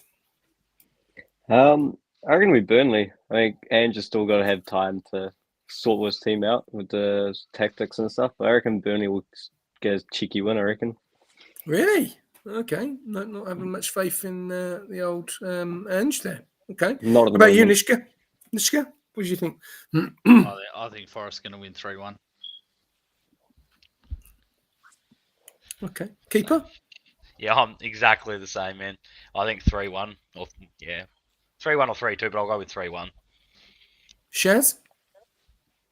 Yeah, I think it'll be a different Forest to what we saw last Saturday night. I think this will be a good game out of the middle games on Saturday. I'm looking forward to this one. I think Ange will get the result. I honestly think it'll be, as Keeper said, it's going to be high scoring, but I think Forest will get on top in the end. Could quite easily be 4-3, to be honest. Okay. Cass, what about you? Last up. My predictions for Burnley. Just Burnley or Forest. You don't have to give a score on. Burnley. Okay. All right. Yeah, no, I think Burnley will do strong. I think I'll be a draw, actually. I'll go for 2-2. Actually, no, I won't, because they've just got that midfielder sent off. I'll go 2-1. I'll go 2-1 Forest. I think Forest will beat them. I think Burnley will get a scrappy goal, but I think they'll win them. All right, next one. We will go with Brighton and Spurs. Keeper. This is a big game. Yeah, it is. Look, I don't think Brighton are playing great at the moment, and like I said, this Spurs team is flying. When is this a Saturday game? This is this is one of the 4 at midnight. When do they play Champions League? Tomorrow or They just Friday? played last night. Oh, they played last night? Yeah, okay. No, yeah, I think Spurs they're looking solid defensively. I reckon they'll probably go a 2-0 win here.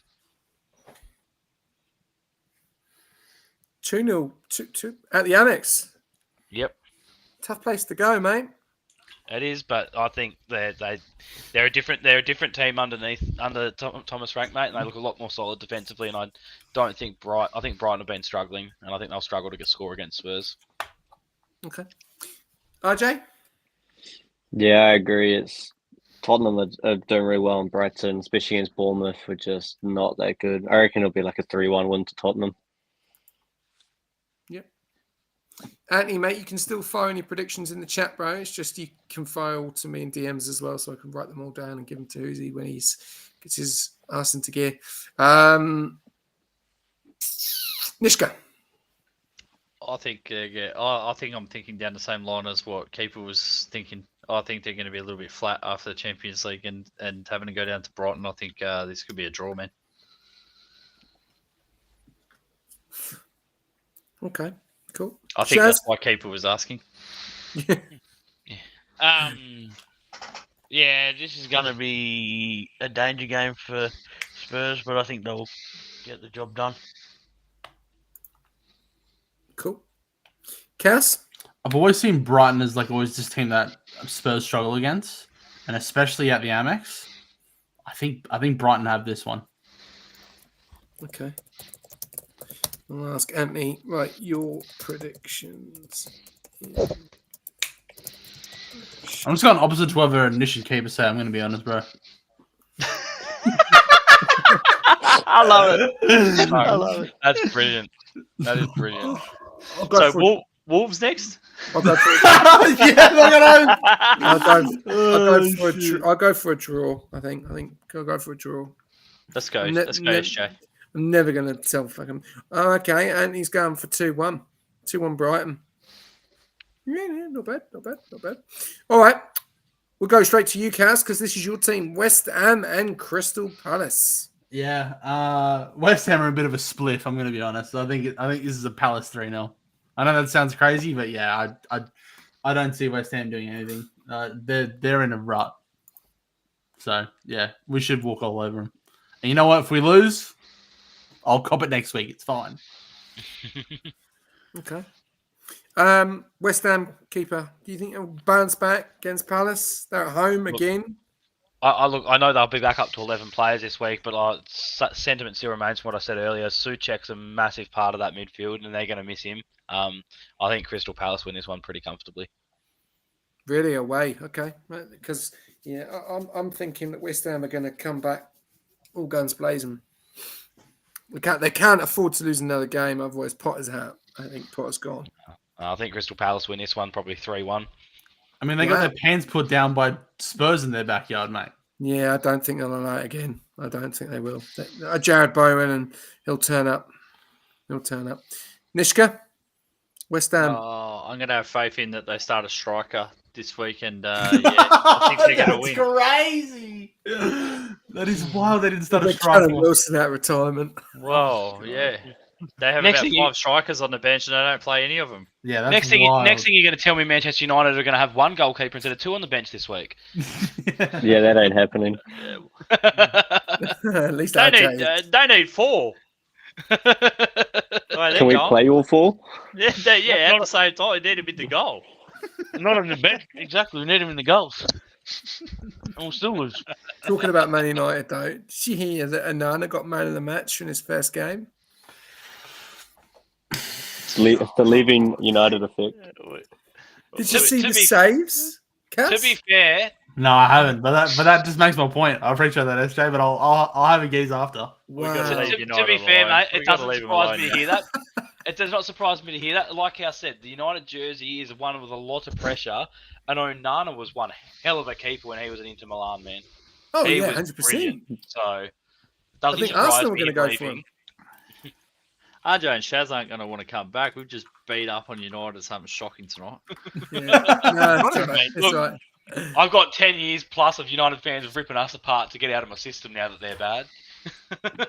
I enjoy it. I like bullying my own team. That's fun. And he's going for a 1-1, 1-1. He's gone for a draw there for West Ham and Palace. Okay, thanks, Anthony. Wolves and Leeds. Nishka. We all love Leeds. We all love Leeds. Yeah, I'm going Leeds. 1-0. Get on the board. Away from home. Fire starter for them. Get them going. They need something. They need something, but so do Wolves. Yes. So this could be a gruesome game then, couldn't it? Because Yeah. both teams need something. And, you know, I would probably say Wolves have got a stronger team than Leeds. I'm going Leeds. So, yeah. Well, I don't know at the moment. They're both fucking shit. Here we go. Shaz, Wolves or Leeds? Neil and I'll poke my eyes out with a fork. That's comment of the night. That's unreal. That's fucking funny. No prediction. He said nil all. He can't Nil, see. nil. He just poked his eyes out. And I'll poke my eyes out with a fork if I have to watch this Really? game. 0-0. Okay. All right. What about you, RJ? Do you think Wolves are going to beat Leeds? Or the other way around? I don't think either. I think it's going to be a 0-0 boring game as well. Really? Okay. Wow. Okay. I reckon we could have records for the smallest expected goals with no goals scored. In the game. Who's here if you're tuning in, mate? What do you think? Because it's your team. All right, cool. We got Anthony comes in and he's saying 1-0 Leeds. Okay, cool. All right. You guys feel free to message in the chat as well on YouTube. Feel free to get amongst it. Okay. All right. Let's go over to the next game. What about keeper? I didn't even get a prediction either. Oh, Sorry. jeez. Jesus. My apologies. Make a Dixon, my bad. Wolves- Fuck it up. Wait, put Wolves it or in the Leeds, chat, keeper? Cows. Yeah, put it in the chat. Look, mate, I'm down a similar line as the other two, but neither of their teams might be very good at scoring goals, but they're very, very good at conceding them. So I reckon it'll be a 1-1 draw. Hey, Leeds haven't conceded too many goals only against Arsenal. Yeah, well, that's 6. They've conceded 6, so 5 of them against Arsenal. Doesn't matter. Hey, they've played a few more games than that. What about you, Cass? I find it funny that Nish goes. I love how Nish was so confident, Leeds, and then starts bagging at the end when he was saying like they need a win. One of them need a fucking win. I'm going Wolves. I'll be honest. I feel like they've got better players, in my opinion, and they've actually got a decent striker. So yeah, Wolves. Yeah, I'm going 3-2. Yeah. I'm gonna go 3-2. I'm gonna go fucking out the gate. I got it. They both haven't scored that many goals for the whole season. Yeah. That's why they want to score goals this year.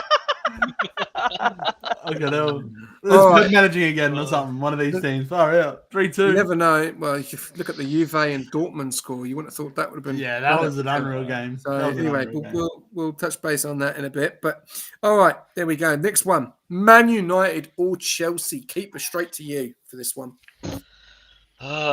This is an a interesting big one. game. This is another big game. I'm inclined to say draw, but since I've gone all out and said United's coach is going to get sacked and they're not going to finish in the top 10, I'll back Chelsea for a 2-1 win. RJ, you got faith in your club at home?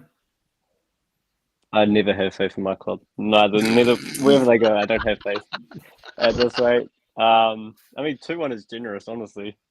I was going to say 4-0 to Chelsea. Really? I don't have faith. 4-0 at the Theatre of Nightmares. I like it. Wow. Jesus. Really? You're going for Chelsea 4-0? I'll go win? for last. Honestly, anything can happen. It will either be like 1-0 United or like Chelsea will come out and score 4 or 5. Wow. Shaz, you got to have faith in your club. Come on.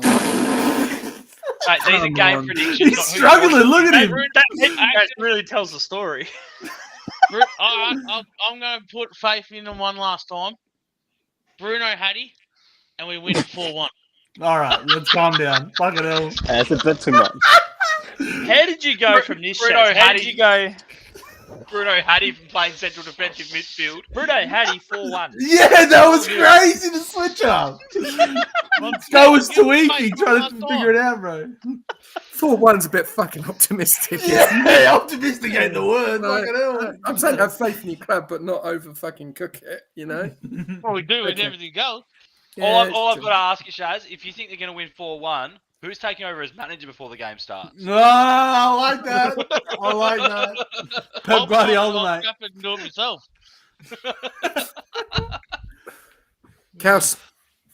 I'm a bit disappointed in you, SJ. You said it's a big game. I'm going to be honest. Man United could be playing Burnley at home. That could be a fucking big game. You know No, what I it is a mean? big game though. That Man United and Chelsea is always a big game, and they always do grind out results. But it's normally a draw 9 times out of 10.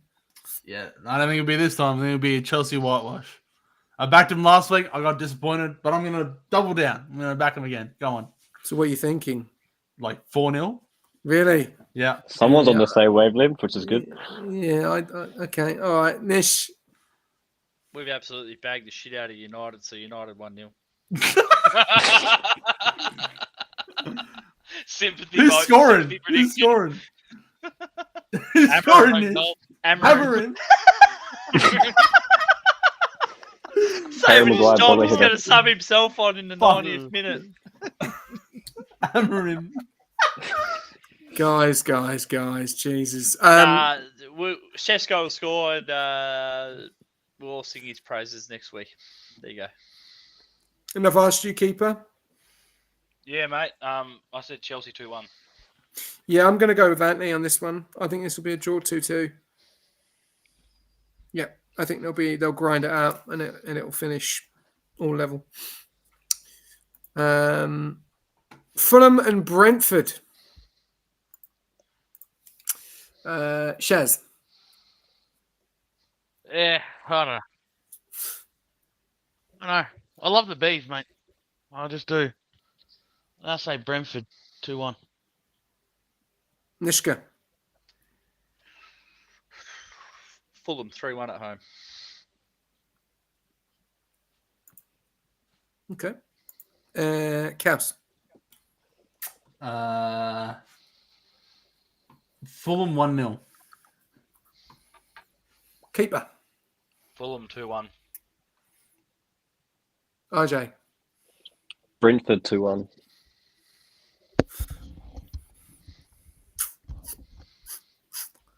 What's Anthony gone for? Anthony has gone for... Oh, he's gone for a 3-3 draw. Oh, boy. Wow. Can't Jesus. see Fulham have only scored 2 goals all season, so I can't see 3-3. I will go for 2-1 Fulham. There we go. There's his result. 3-3. That's a big result.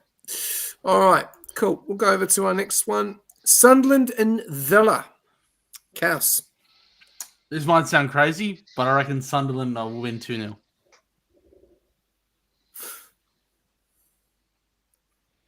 Nishka. Villa 3-0, Ollie Watkins hat-trick. Really? Jeez. And I'm delusional. RJ. I'll remember that. I'm going to back Sunderland 1-0. Okay. Keeper? I think this is the start of the nice fixture run for Villa, and they'll kick off their 3-game win streak with a 2-0 win. Shaz? 1-1 draw.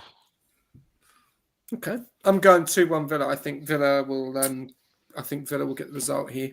I think this is where they'll start. They've got Sunderland this week, then they've got home to Brighton, and then Burnley. This is going to be a nice little run for them. Well, they've just gone out of the Carabao Cup to Brentford.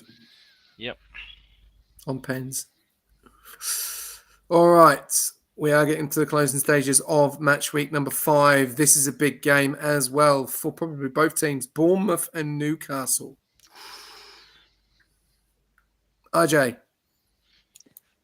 It's a hard one to predict. I reckon it'll be 1-1 draw.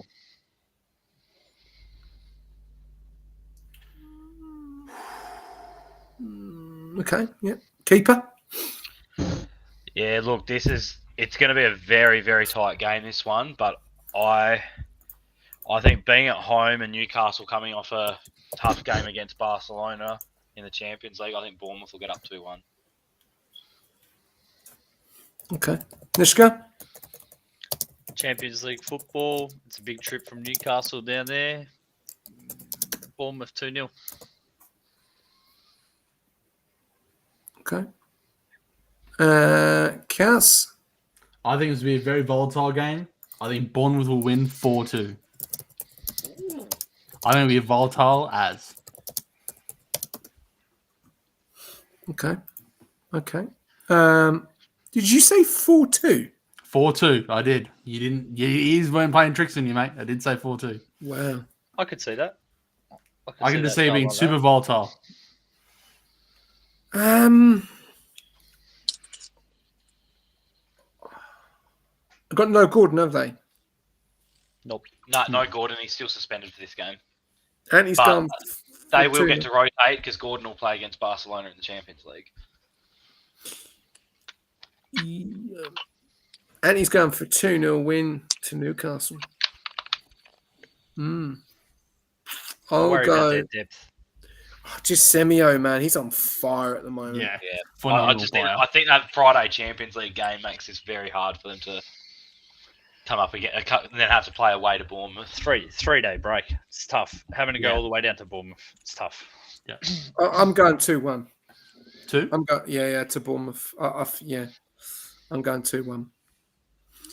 All right, and the big one of probably the biggest games of the week: Who's playing?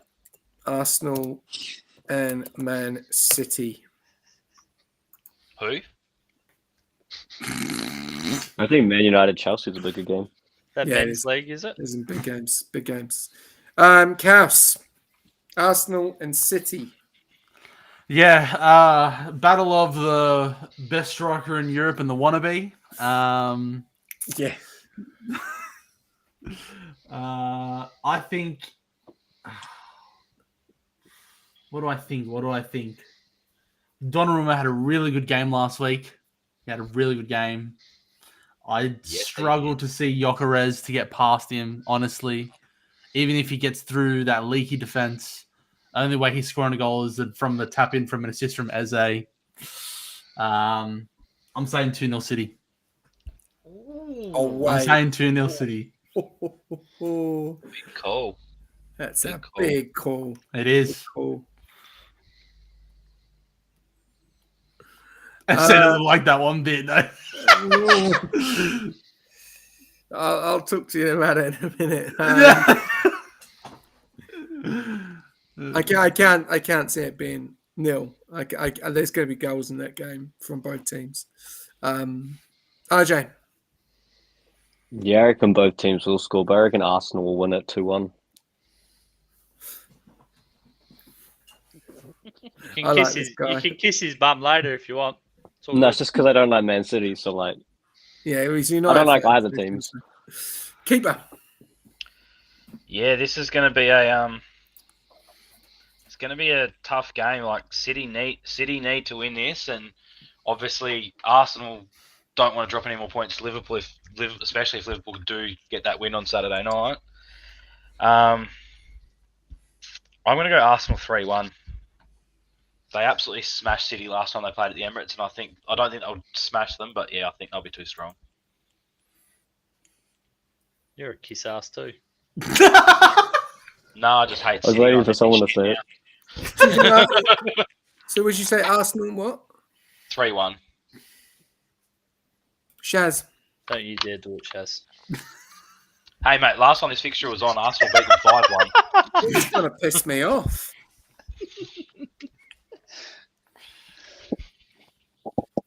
Arsenal 2-1. Get it out, SJ.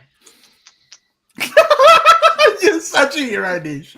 Hold on, let me hold the ball for you. You fucking stare, mate. Go on, start staring at it. Fucking Jesus Christ. Come on, I'm let's gonna be not- like, let- House, let- I'm not scared to upset. Yeah, I reckon City 3-1. Well, Anthony thinks a fucking 4-3 win the City. We were Haaland. I can't say that. Oh. I'm sorry to say. The way that we've defended and extremely difficult to get through our defence. I can't see us conceding that many goals at the moment. Do I go with my heart or do I go with my brain? Your brain, Domination mate. You're doing of predictions, not who you want to win. Got to go with your gut. He's I'll going to say draw. go. Yeah, I'll go draw.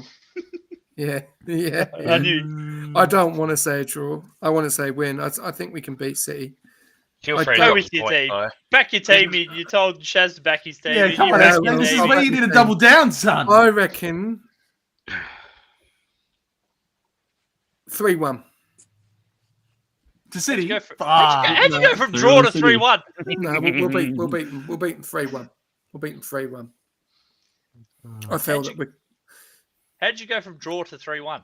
Well, you sit back my team, so I put the fucking So result. you just chucked 2 goals on after one. No, I comment. think no. Well, if I'm going with my brain, I'm going to draw. If I'm going with my heart, I go 3-1. This is a prediction I'm happy to get wrong. So feel free to play out whatever nil or draw or score draw. I don't care. If you both teams drop points, I'll be stoked. No, I think Yeah, no. same. Yeah, Can they both lose? yeah. 4 for the game. Nudie runs. Right, I'm going to ask you guys because we can't get in touch with our main person for predictions. Can someone check out the last podcast that we done for episode 4 and fast forward it to the results that we did for predictions? If someone can find it, that would be awesome. While we just talk about. Looks like House is onto it. Yeah, if you can do it, Kaz, that would be great because then we'll be able to work out who won and who didn't. And then I'll be able to write them all down. I didn't want to dob you in, but you look like you're focused on something. So I thought you must have been doing. Yeah, I it. was twiddling my thumbs. Is what I was Yeah. focused on. So if you do that, Kaz, we'll talk about the 3 showdown games. All right. We'll talk about Liverpool versus Everton. We'll talk about Man United and Chelsea, and then we'll talk about Arsenal and Man City. They are the 3 biggest games I do believe of the week. Just got one quick. This one here. I'm just going to flick this one in. First of all, before we do start on talking about that really quickly, what do you think is the best fixture for match week 5? Anyone? I'm going to go with United Chelsea. I think Chelsea. It's a massive game for both teams. Like if United want to potentially be a top 6-7 side, try and play European football next season, and try and make the club a bit more attractive. These are the games that they've got to take points off those teams they're competing with for those positions. And on the flip side, Chelsea have a lot of depth this year. That they're still not fantastic, but the Brentford result wasn't great for them. But this is the year I think that if they need to step up and they need to finish top 4 this year. I think so. I think this game's got massive complications for both sides. I think that's really going to add to the intensity of the game. Cool. Okay. Before you go that, has anyone got a pen and paper? Yep. I got a phone with notes. Awesome. If Nope. you can get, because we'll write down the results when Kaz gets that up, and we'll go through there. What about you, AJ? What do you think is the best fixture of match week 5? I'm looking forward to the Liverpool-Everton game. Merseyside derby is always a really good game to watch. And now Everton are looking like a good team. I think it'll be an interesting game to watch. Okay. What about you, Shaz? Yeah, I think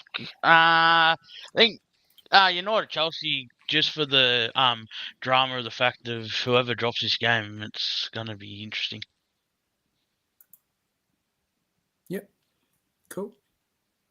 What about you, keeper? I already said Chelsea United, mate. Oh, you said sorry. My apologies. No, you're right. Nishka. This is crazy, man.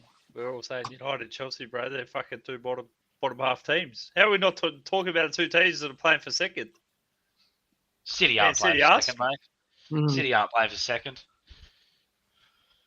Not Well, this they year. are, and Liverpool's only playing for first.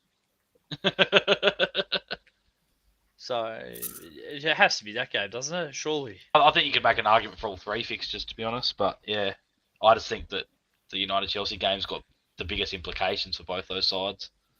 I think for a Liverpool Everton supporter, the Merseyside derby is the game to watch. It is. Oh, I completely agree. But I don't want to be biased on that, and I just think that United Chelsea game's got massive implications for both teams. Did I think it'd be a shit standard though? Games like this can change the stand. Games like this can bring out the quality in teams. I find. I think that Arsenal City game is going to be top notch. Yep, and he's going with the same Arsenal and City. What about you, Cass? What are you thinking? What's this for the game Best of the game. week? Yeah. Oh, it's Merseyside derby. Not even close. City's going to wipe the floor with Arsenal.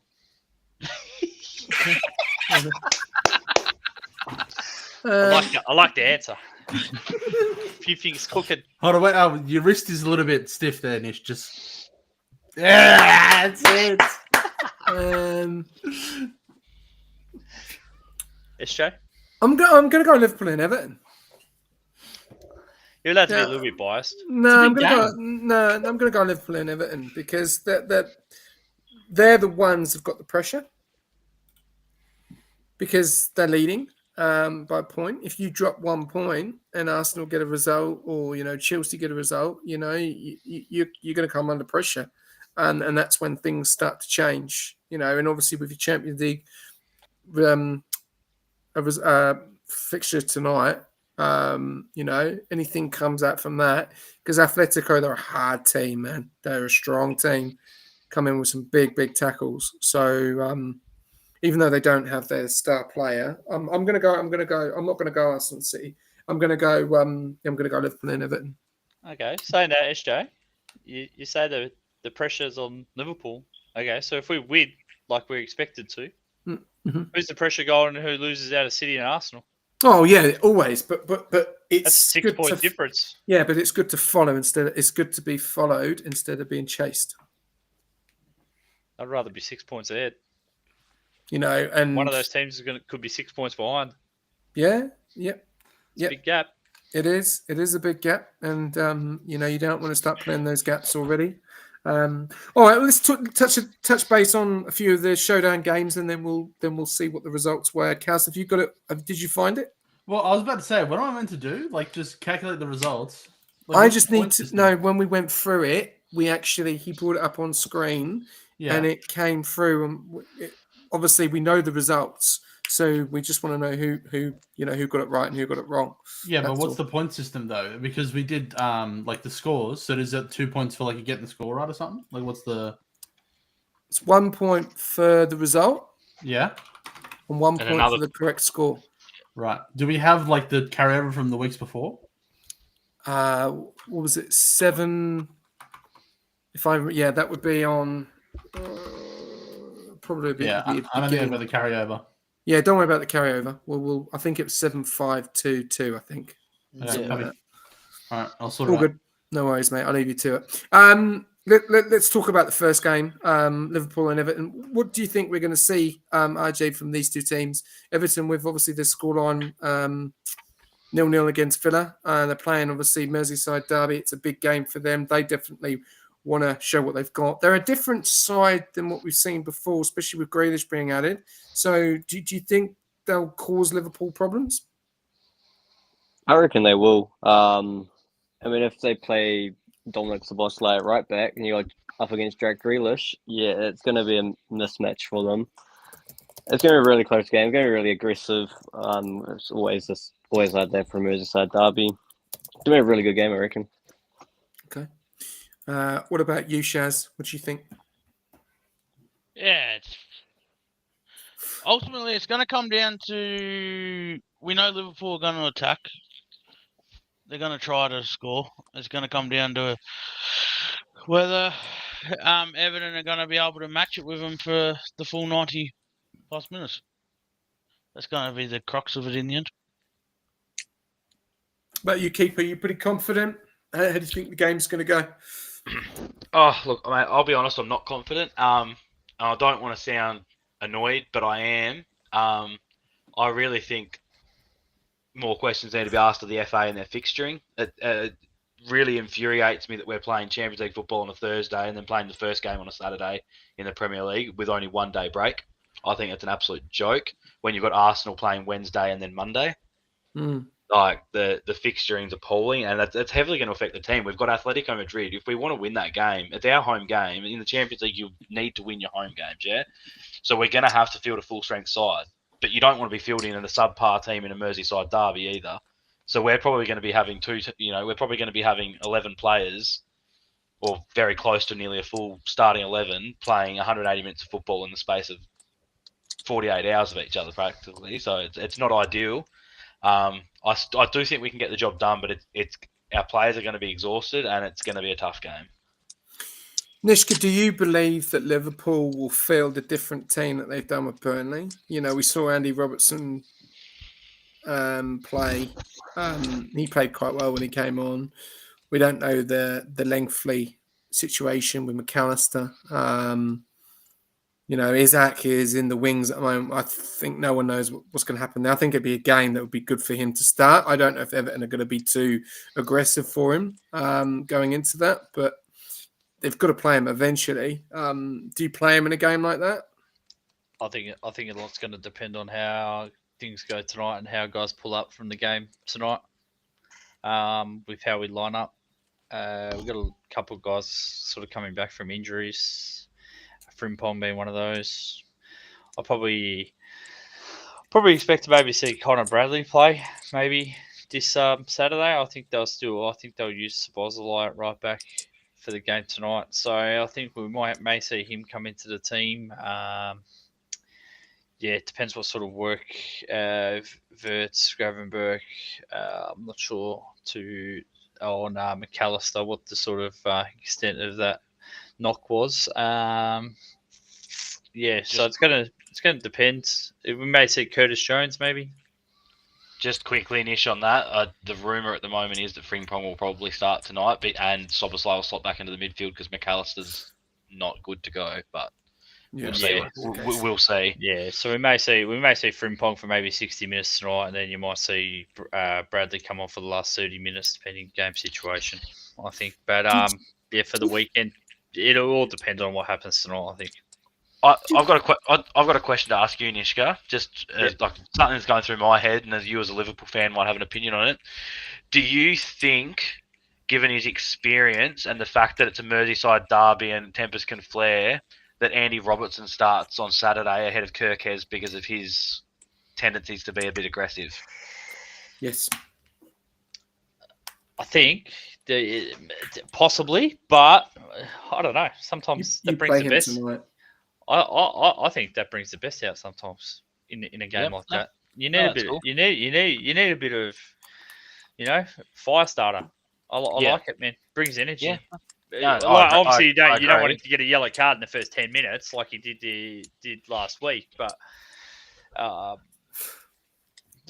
think you play him tonight. I think you play Kirkes tonight. I also think you give Isaac 25 minutes, 15 minutes, whatever. Why not? He's on personal leave. He's on personal leave. It says personal leave, but I reckon, from what I've heard, he's been training. So I think they're just keeping him out of games until they believe he's match fit because he didn't have a pre-season. It says he's on personal leave, but he's been training. Scott said this morning he's in the squad. He's playing.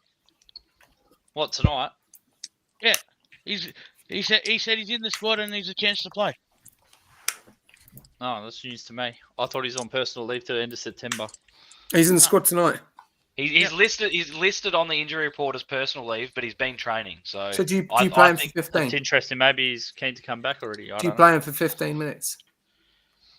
I think it's matched. I think it depends on the match situation. If he's not if Slot doesn't believe that he's ready yet, and he's not up to the fitness levels he wants, I don't think he plays him at all.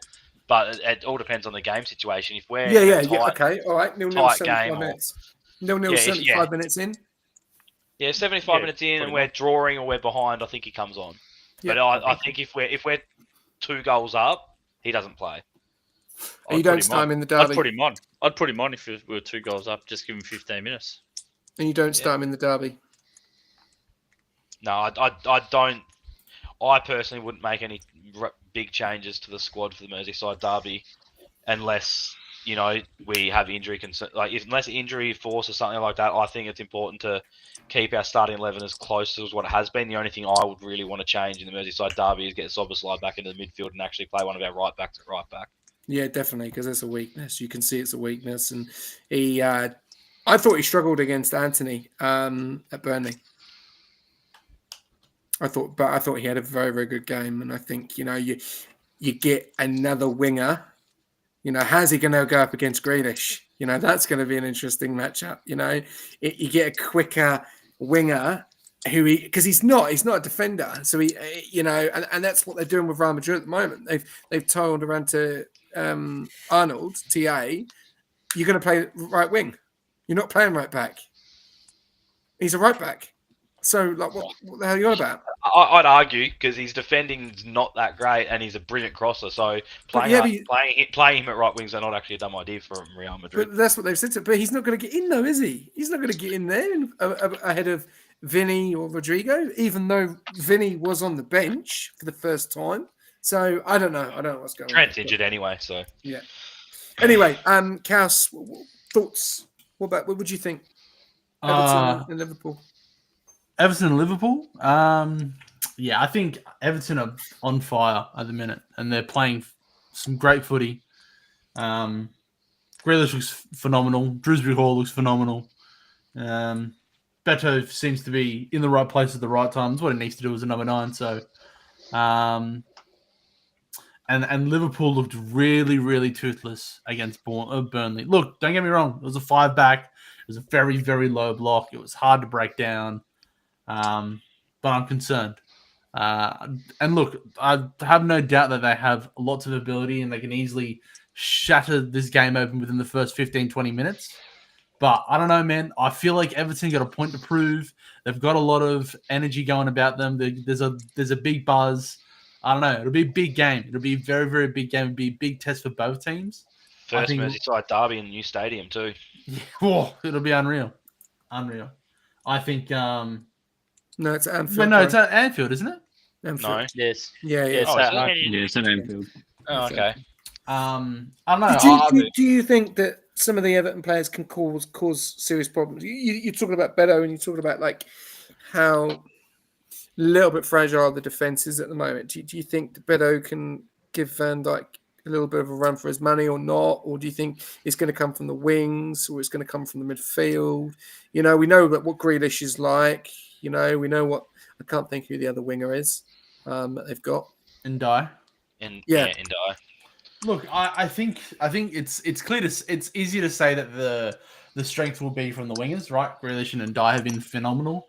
I personally think that this team could really benefit from a very good classic number 9. I don't think Beto's the finished product. I think he can do a job. He'll struggle against Van Dijk, no doubt.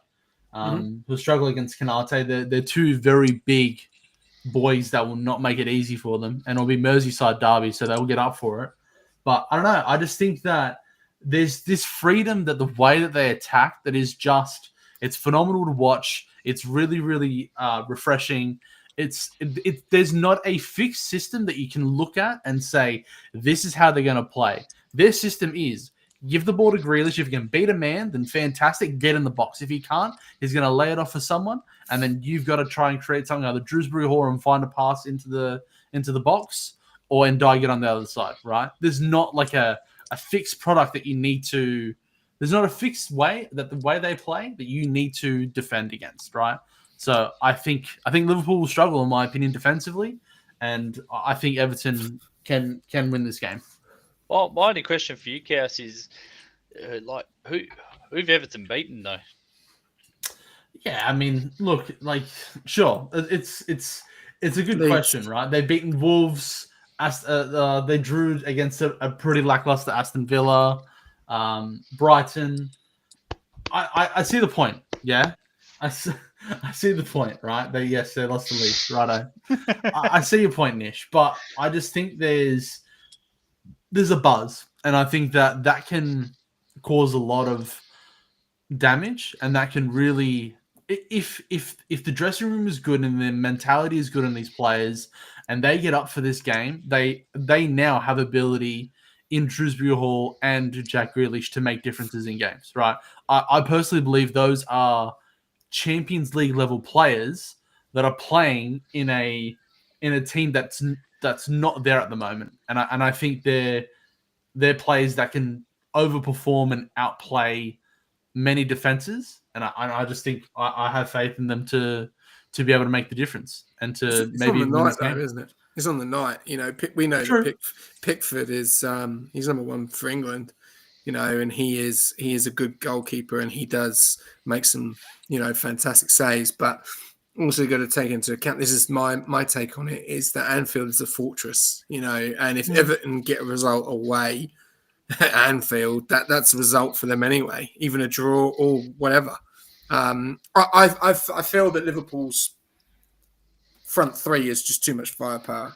I think if they click compared to what Everton can probably do, but we have seen, if they can be a bit gruesome and a bit hard on tackles, I think it will be a real rough game.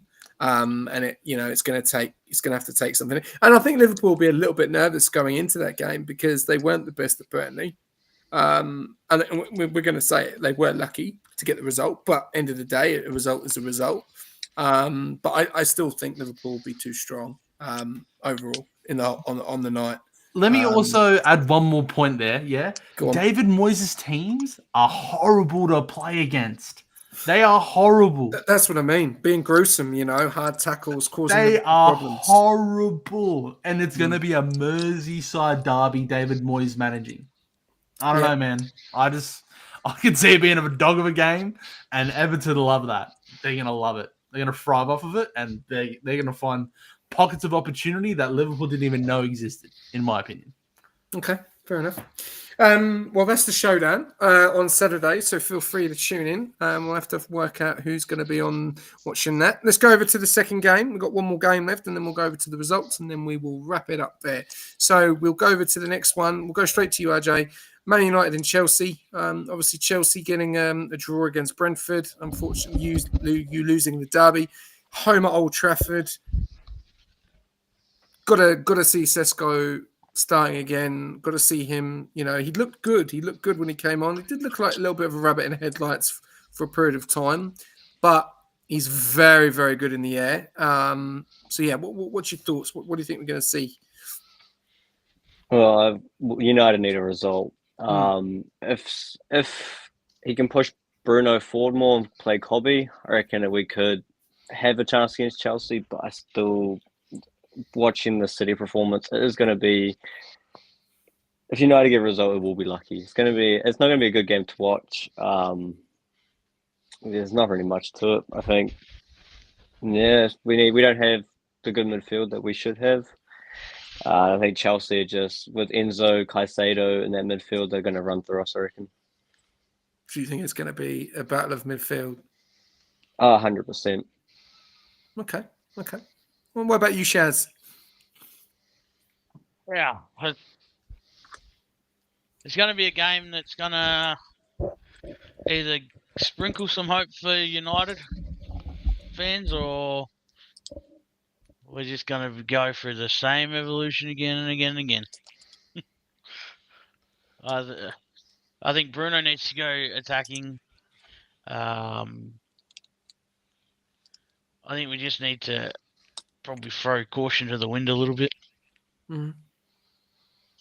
Try and score. Do you think it's going to be a battle in the midfields of what? It's going to. If we force Bruno to play defensive again, then it's going to be a case of when Chelsea going to score. Yep. When are they going to crack us? But if they let Bruno go forward and take the opportunities, then who knows? It's going to be then on to the midfield and the defence that can withhold the barrage. Okay. What about you, Nishka? You think Chelsea? How do you think Chelsea will go into this game after a draw against Brentford? I think it's rabble on rabble, girls on girls. trash on trash this game. I don't know. I don't know how to pick this one. I don't know which team's not going to bottle it. Yeah, I'm finding it hard to. I know I picked United, but I find it very hard to pick a winner in this game. I don't know. You think this is going to be a gruesome game, a bit like maybe the Yeah, I Merseyside think it's derby? going to be a scrap. It's going to be a scrap. This is going to be a scrap. They're going to be desperate. I don't think it's going to be pretty. No, I think it's like, yeah, we're talking about it being one of the matches of the round. I think for the fact that they're both going to be desperate to win, I don't think it's going to be pretty. I don't think either of these teams are capable of finishing in the top four, but there's a lot riding on it. That's for sure. It's gonna be a scrap. It's gonna be a big scrap. Okay. What about you, keeper? You think it's going to be between Cole Palmer and Fernandez? Oh, look, I think that's up to United's manager, isn't it? Like, if you're going to waste your best number 10 and one of the best number 10s in the league sitting back in a defensive role, then you're not winning anything. You know what I mean? I think Chelsea's the better team here, but I think if Amorim gets out of his stubborn ways and makes a couple of changes to that starting 11 and the fact that the game's at Old Trafford, they could steal a point or maybe even 3.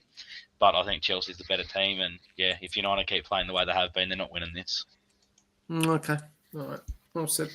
What about you, Cass? Sorry, I've just been shit-staring keeper and Nish. What game are we talking about? Man United and Chelsea. Sorry, I've been really entrenched in giving them some stick. Man United, Chelsea. Alrighty, yeah, enough. My bad. Yeah, look, I think it is a big game. It's a big game for United. I think Chelsea just have too much quality. Long story short, Man United are lacking identity, lacking ideas. Enzo Maresca's just a better manager than Ruben Amorim. He'll walk circles around this guy. It'll be 3-0 Chelsea, 100%. Okay. All right. Yeah, I think United need to score. I think if United score, I think it changes the game up a bit. Chelsea then are chasing the game. It's how each team starts, I think, will be the way the game is going to go, in what direction. If Man United get off, the gap quick, and get an early goal, I think Chelsea will be chasing the game for quite a while. I think Man United will just defend. And as you saw at the weekend, City just got them on the counter. They just dominated on the counter every time they had the ball. And Foden made a massive change to the team. I think this is. I do agree with Nishka on this one. I think this is going to be a very interesting game. All right, we'll go to the final one, and then we'll go to the final predictions. Man City and Arsenal and Man City. I'll go with you, keeper. Yeah, look, I think this is going to be a really good game. Like Nick said, it's two high quality teams. Yeah, City haven't been as good as they have been in previous years, but they showed signs of their old selves against United last week. I don't see City winning this. Arsenal is not United. They're not going to have 11 players playing 3/4 of the way up the pitch and playing an onside trap for Haaland to just run down the other end of the ground from his own half. Their talents, Arsenal's depth, their talent, their ability, I don't see the City team the way it is at the moment being able to get a result out of this one. I think Arsenal win it. They're too strong. They're at home. And they know that's it. Like I said about the Champions League earlier, you have to win your home games. It doesn't matter what team you're playing. It's all right to drop a point here or 3 points there if you're away from home against a really good side, but you need to be taking 3 points from every home game you play. And I think Arsenal will do that this week. Okay. That's okay. All right. That's interesting. What about you, Nishka? Yeah. Was this the City game? Sorry, I was distracted Yeah. for a second. Yeah. I don't know. I feel like I don't know. Maybe Arsenal might hit a flat spot maybe this week after the Champions League midweek. I feel like City they're going to be keen to bounce back. They're really going to want to prove a point against Arsenal. I think this we could see a really destructive Man City. I think this week, and yeah, we might see that Erling Haaland going into beast mode. I think. You don't see there's going to be a difference between the amount of days that they're playing Napoli to us? Yeah, it's a little bit of worry, but I feel like City, they've got a lot of players. They don't necessarily have it worked out what's their best formula yet, which is scary. But I think they've got a lot of quality players that can come in and play, and I think Pep's the one to. He'll get it right. I think it's been a little bit off the first few weeks, but I don't know. I think he would have had this one marked in his calendar. I reckon he'll want to go there and he'll want to prove a point. I think this would have been one they'll be targeting. I think. Okay. What about you, RJ? What's your thoughts? I think as what Keeper said earlier, it's a big game. I think whoever wins this is going to push the title for Liverpool. I think looking at the past two games, Arsenal's tactics and system, they look really compact and got everything sorted. I mean, it's just me and the Man United City game. City, some points are kind of all over the show. I think if they do that against Arsenal at the Emirates, Arsenal are going to take the opportunity and get the result, I reckon. Do you think a worry for City is this is a different lineup that they've faced before? No, not really. I mean, the Champions League's going to hurt them, though.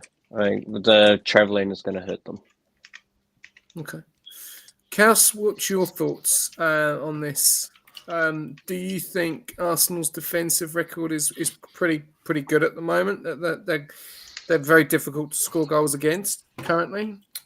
Yeah, like you can't doubt like the ability of their backline. Yeah, I think it's not crazy to say that they probably have the best backline in the league.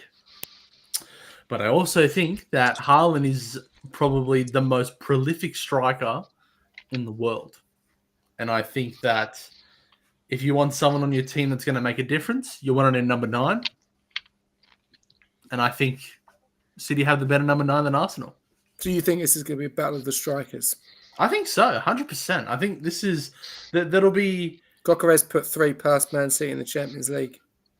Okay, but Haaland's been doing it for so many years at the top level, right? Like it's not Haaland comparable. didn't score a goal against Man City against Arsenal last game. They beat them 5-1. Okay, that's a fair assessment, but this is next season. Yeah, they had a bit of out of form Kevin De Bruyne. They've got a rejuvenated Reinders. Yeah, Mikel Merino, MM9. What is he gonna do, mate? I don't think he'll play. Good, probably Bryce. benefit to your team. Bryce. Yeah. Ray, he doesn't play. No, Brace. He's going to get 2, He's mate. going to get 2. No, the reason why I say is because I think that the way I know we've gone a lot over tonight, and it's been a long run tonight. A lot. Well, it's good though, you know. We don't get to talk about this much, you know. We have a full week to talk about it. But the thing is that these games are so early. You know, Arsenal are playing Liverpool, Man United have played Man City, then they're playing Chelsea. All these games are coming very, very early into the season. You know, we'd like to see a bit later on, but they're quite early. They are big games. They're massive games, you know. And like Nishka said, you know, if Arsenal or City can't pretty, to be honest with you, the way they are in the league at the moment, yeah, they got the result against United. They can't really afford to lose this game because they need to be back up there. You know, and Arsenal can't afford to lose this game either because they need to be catching onto Liverpool. I'll slightly disagree with you there, SJ. Man City can afford to drop points at this time of the year, and I can tell you right now, I haven't looked at the fixtures, but I can promise you, if it matches nearly every other year for the last decade, Man City will only play two top 4 teams in probably the last 8 to 10 weeks of the season. They always have an amazing run in the back end of the season, and that's where they gain their ground. I do agree, but this season I don't, because they've already lost 2 games already, and they've lost one against Spurs. They lose to Spurs every year. But that's home. They're 2 home games that they've lost, and they've got to play those teams again. And I don't. The way Man City are at the moment, they're not strong. They beat Wolves 4-0, hands down, no problem, right? But where have those players been since that game? They haven't been anywhere. Reinders was nowhere to be seen at Spurs. Nowhere to be seen at Brighton. And I don't know if he really did much against United, really. It was mainly Foden, I thought, and Doku. And you look at the defensive comparisons. Arsenal's back 4, Man City's back 4. Man City's don't have a right back. They don't come at the. Yeah, the right back. That's a big issue for them. I think they're putting makeshift players in there. I don't think that's a way forward for them. I'm not sure why they didn't target one. They obviously don't have faith in what's his face, Lewis at right back. So I'm not too sure. What's worse, Nick? Not having a recognised right back in your squad, or having them and not playing them. Like Liverpool are doing. That too. We're in the same, but ours is injured as well. Whether they don't have, whether he's lost faith in Bradley for whatever reason, I don't know. But obviously when Frimpong's there, Frimpong plays. I just think that's a worry. I really do, and I also think look at City, and they've not come across Eze in an Arsenal shirt, Madueke in an Arsenal shirt. There's a lot more rotation in that squad than they had before, and I don't even know if Saliba's going to play this weekend. Mosquera was fantastic last night against Bilbao. You've got a good point there too, SJ. Really good point. Eze and Madueke and City are playing unrecognised or very young wing backs. That's dangerous. Dangerous. It is. They've got it up front. Don't get me wrong. Haaland gets an opportunity, no worries. But Saliba and Gabriel can match him. They are quality defenders, and they know how to play against each other. And you've also got Saka to come back into the team, and we don't know if he's going to play. So I don't know. I think it's going to be a great game. Don't get me wrong, but I believe Man City are the team that can be got at. In this season compared to last season, De Bruyne, they had the playmaker for Haaland. They don't have that now. So I do believe they can be got at, personally. Last up, Shaz, thoughts to the game? The Arsenal game. Yeah. Yeah, I already gave them. Oh, you already gave them. Sorry, I've gone for everyone. All right, all good. No drama. Well, they're all the showdowns. We are going to have a big showdown week coming. We will be watching along with the Liverpool versus Everton game, then probably the Man United and Chelsea, and then the Arsenal and City as well. So we'll get ready for them. Let's go to the predictions. Fire away, Kaus. So I counted up all the scores for the predictions. Oh, you've done it already? Yeah. That's what I was doing before. Okay. It was SJ who took out last week. SJ got 3 results correct. Mishka. So which ones? So the ones that SJ got right was 3 out of 10 and he wins. He got Bournemouth Brighton 2-1. Like correct scores. He got 3 correct scores. He got 3 correct scores. Wow. So he got Bournemouth Brighton 2-1. He got Newcastle Wolves 1-0. And he got Palace Sunderland draw 0-0. So SJ's on 9 points just from this week alone. SJ got 9 points this week. Wow, nice work, mate. Yeah, man, you got to catch up, man. Nice work. At least you won something. But, How did we all go? Do we know? Yeah. So keeper got 6, and then me, you, and Husey were tied on 5. Wow. We need to lift our game, boys. Yeah, we do. That's poor. So we got 9 points. Did I get any including correct? 1 point. Did I get Just any like- correct scores, or was it just 6 tips right? I think you got the Everton Villa game draw correct. I think that's the 0-0. one you got correct. Yeah, 0-0. Nice. So I don't got remember though. Did how we many? get How any many? correct Yeah. scores? Yeah. So again, SJ got 9 this week alone. So this is just for this week. I don't know what the scores were beforehand. Yeah, SJ have to figure that out or tell me what it is. So SJ got 9 this week. Keeper got 6, and then me, Husey, and Nish got 5. So 9 as in including correct score lines, or 9 including 9 score lines? No, so 9 including correct score lines. 9 points. Oh, okay. All right, 9 points. All up. So you got Okay, you got 6 tips right, and 3 of the scores correct out of those Yeah. 6. Yeah. Yeah, And how many games were played? 10. 10. There's always 10. Not bad. 6 out of 10. I'll take that. What did we I'll take get, Cass? Three right and 1 score right. I think Nish, you got 5 right. You didn't get a score correct though. No. I got 4 right, but I got the I got 1 correct. I think it was the Bournemouth Brighton one that I got correct. I got 5 plus 1. Hughes, right.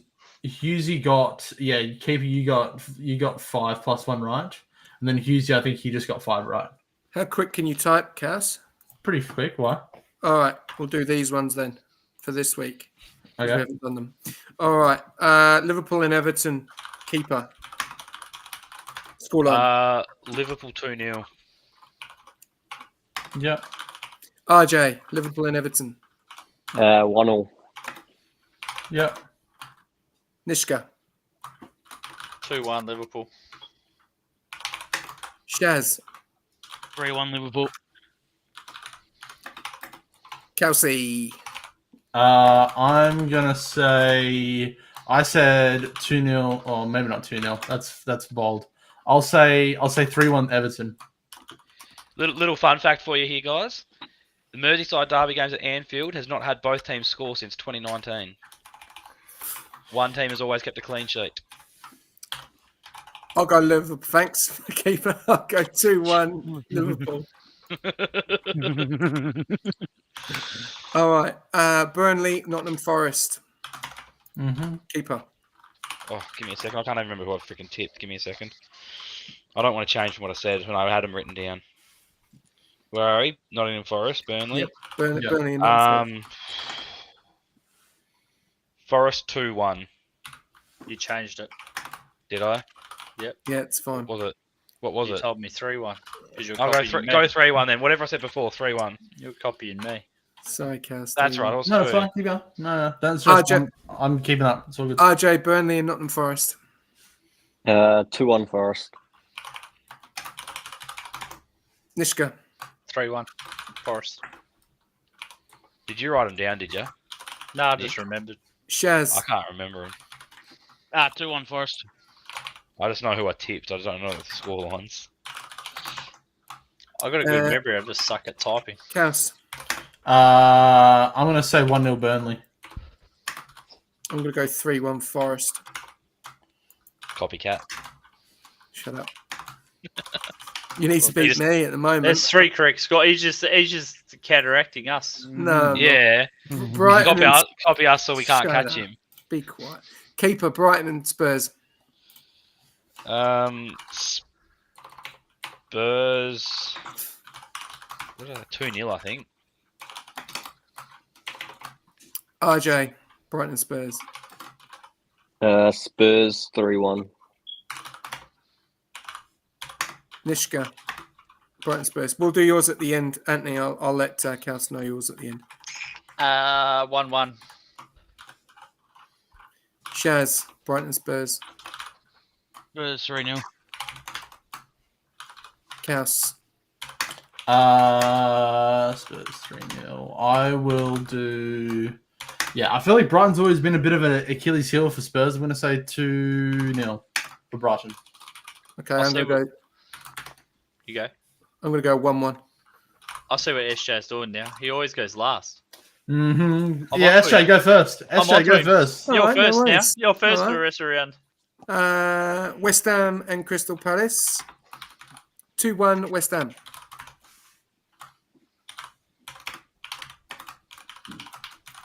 Keeper. West Ham and Crystal Palace. 2-0 Crystal Palace. Mm-hmm. RJ. 3-0 Crystal Palace. Nishka. West Ham 3-1.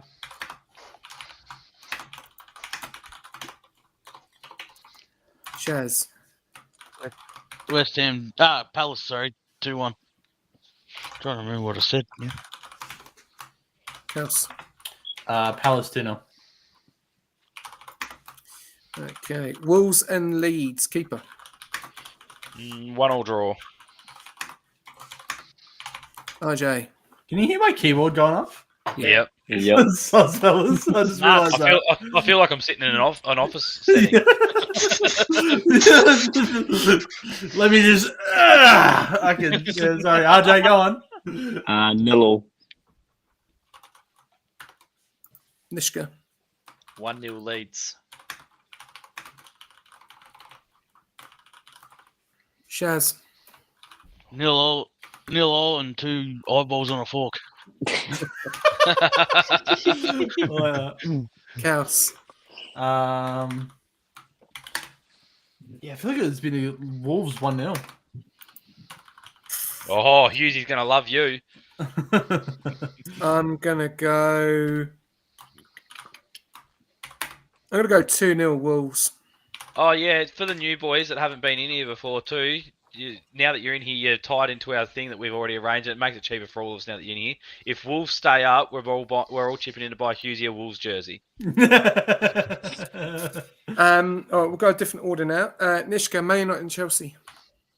You were quick to lay that one off, weren't you? Me or keeper? Hey, you were. Me. Oh, Yeah. I'm just got to change it around. I'm Oh, gonna go next. no. I'm gonna go next. Okay, I'll go. I'm going to go United 1-0. I'm gonna go 2-2. RJ.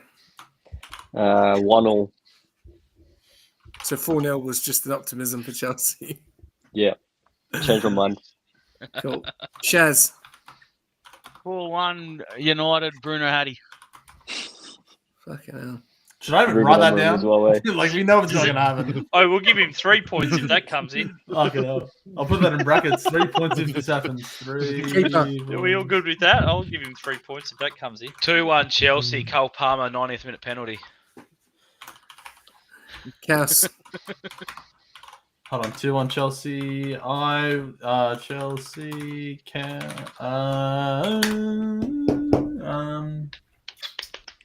Is it home? United. That won't matter. Chelsea 3-0. What do I even hesitate? Fulham and Brentford. Keeper. Fulham 2-1. RJ. Hold on. Whoa, hold on. Who was that? Who was the first one? Keeper. Keeper. What was your prediction? Sorry. 2-1 to Fulham. Thank you. Hey, I've been doing well so far. Come on. You have no, Doing you're well, good. man.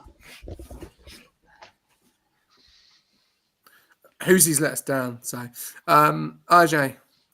2-1 Brentford. Okay, cool.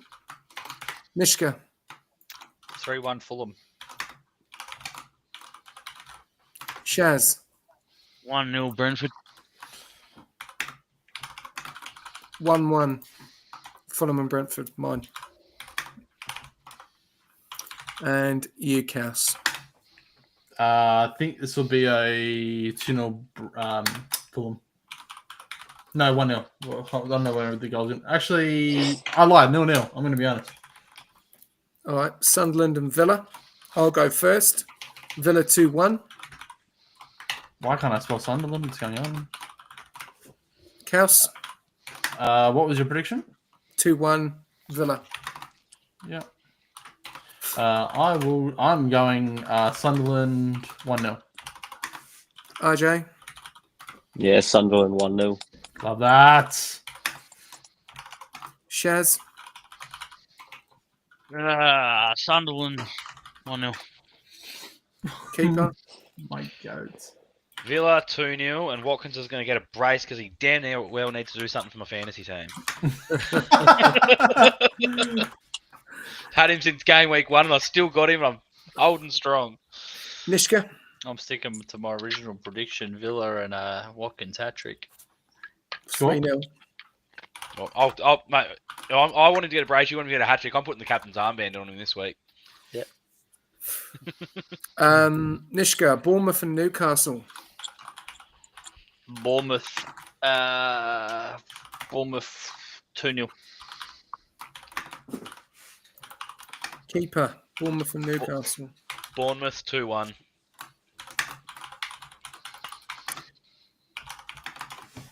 Bournemouth and Newcastle, me 2-1. Look at him copying me again. No, fuck off. Like last week.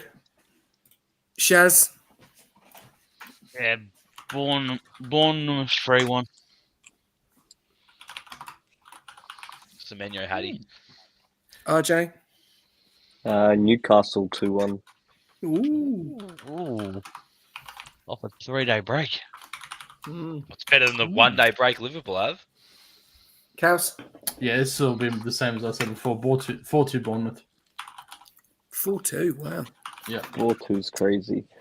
And the last one, we'll go backwards. So we'll go Cows, Arsenal and City. Arsenal City. Yeah, this will be a City 3-0. Sorry. Shaz, Arsenal 2-1. Nishka, I was going to say 3-1, but I'm going to say 4-1 City. Yes, Nish, come on. I tried to say that with a straight face. No one else had a straight face, so it's fine. Yeah. RJ. Originally I had Arsenal 2-1. I'm going to change it to 1-0 City. My goat. My goat. What's wrong with you guys? I want to ask you, mate. Where's Sweet? Flop Let's it out, be SJ. realistic. Arsenal 3-1. Oh my god! Alright. Hey, at least he's What's fucking that around honest. your mouth there, man?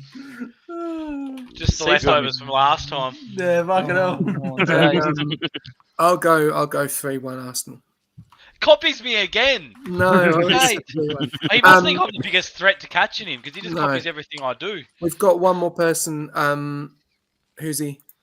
These are Anthony's. Are you ready? That's Cows. Yeah, Anthony. Yeah. Right, Liverpool and Everton 1-1. Liverpool. Oh, it's 1-1. Yep. Burnley and Forest 2-0. Hold on, let me do this. Give me 2 seconds. Let me do that. I'll make it easier.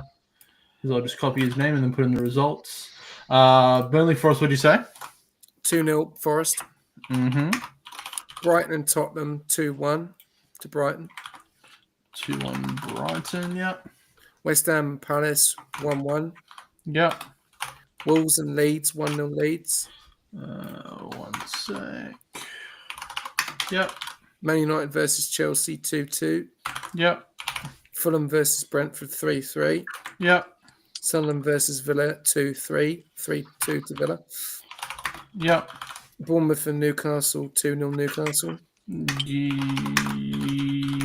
Yep. Arsenal versus Man City's gone for a FIFA score of 3-4. To who? City 4-3. Oh man, come on. All right. Yeah, so we'll leave them. And then You need fucking carpal tunnel after that. Holy fuck. did you do that on a spreadsheet or just a word? No, but I am thinking about making a spreadsheet if I'm going to be doing this. We might have to because Uzi's let us down. So on that one, unfortunately. But if you touch base with Uzi, then he can add the results up. It's going to say touch base. Maybe I am working in the fucking office environment. Holy. One thing I'm going to just quickly go over very, very quickly before we finish. Champions League football is here. Everyone thoughts to the two games of the two Premier League teams that played yesterday. Arsenal and Bilbao and Tottenham versus Villarreal. What's the Champions League? Sorry, we don't know what Champions League or European football is. Boom. Yeah, what's that? If it I makes, watched you feel, that. if it makes you feel any better, at least you've won one. Isn't that I right, watched it. SJ? I watched it last night with Illyrian. Mate, I was fuming. We were so bad. But Martinelli came on and done what he goal. needed to do. What a I goal. love it. The bloke What a that can't do a touch. thing in the Premier League lights it up in the Champions League. Go figure. But yeah, but what a result, and then the substitutions that Arteta made, brought on two subs and they scored both goals. So job done. And that was a tough place to go. It was not easy. And then obviously Tottenham got the result against Villarreal, which was an own goal. Yeah. They didn't even have it. They didn't even have an XG of 1 between the two teams. What a game. I know. Shit game. Shit club as well. And then obviously probably the highlight is Dortmund and Juventus 4-4. What a game. That's What not a a game. highlight. That's two teams that don't know how to defend. What a game. Thoughts of the 3 games coming up? Newcastle playing Barcelona. Whew. That is a game and a half. Yeah, And then tough. we've got Liverpool and Atletico Madrid and Man City and Napoli. And Chelsea and Bayern Munich. Yes, I forgot about them. Thanks, Keeper. You're welcome, mate. Any thoughts of those? What are we thinking? I'll start with tomorrow mornings. So, no disrespect to Chelsea, but I don't think they stand a chance in hell going to Germany and playing against Bayern Munich. I think that'll be a training drill for Bayern Munich.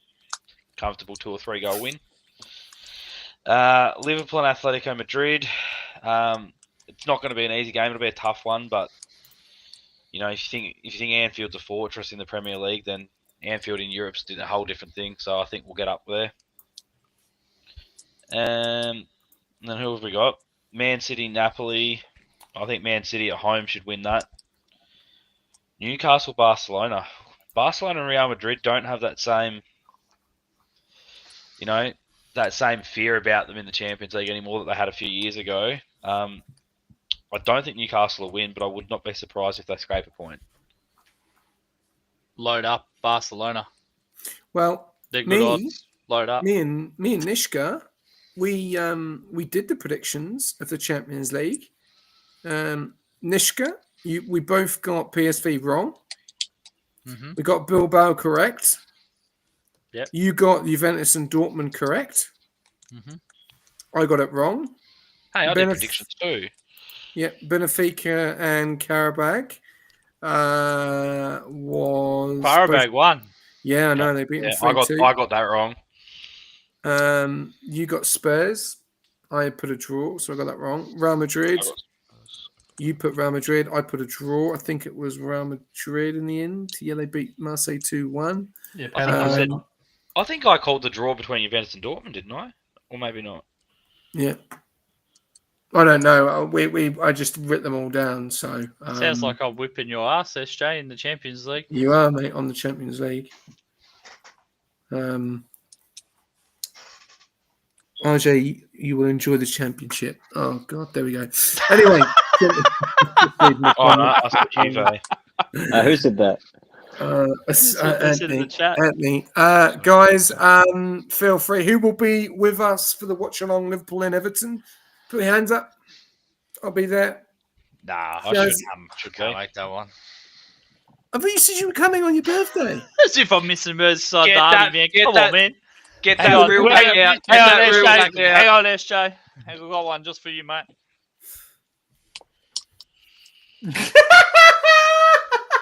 What is that? It's a fucking reel from a Fishing fishing reel, reel, mate. He's baiting you. He's baiting you. So are you gonna be there, Nish? Yeah, obviously. Yeah, it's Keeping my you gonna be birthday. there.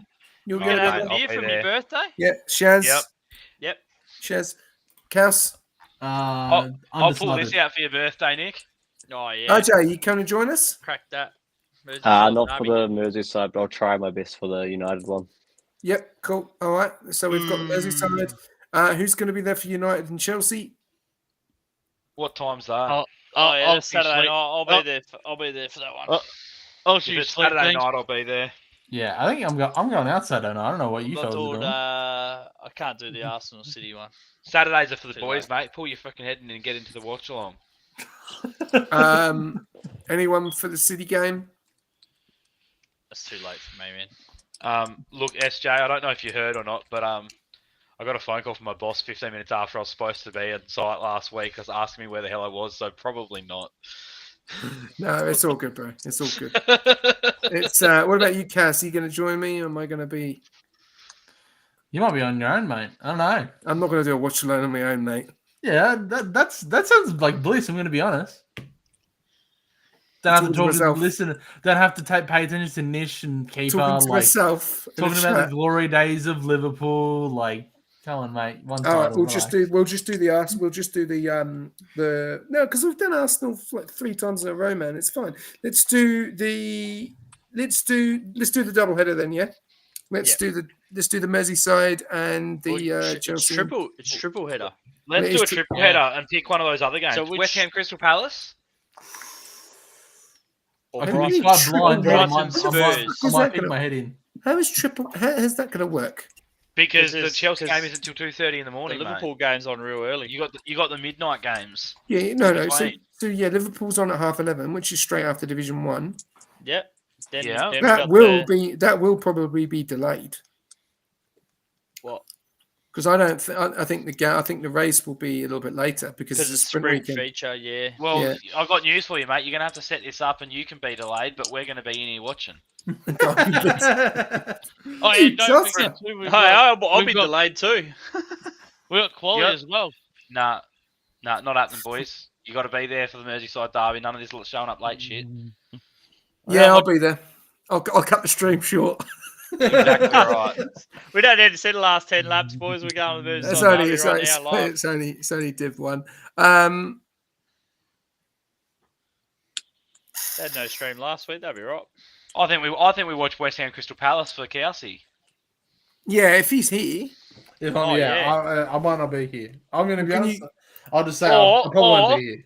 The other It's option Sunday. is the other option is we could just chuck it on Goal Rush and we'll put it whatever the game Goal Rush is on, but we'll get the updates from all the other games as well. Yeah, okay, we'll do that then. It's not a We bad can idea. just chuck it, whatever the Goal Rush game is, just watch that, and then we'll get all the highlights from the other games as goals happening. Great. All right then. So I'll we'll have my do, boys on.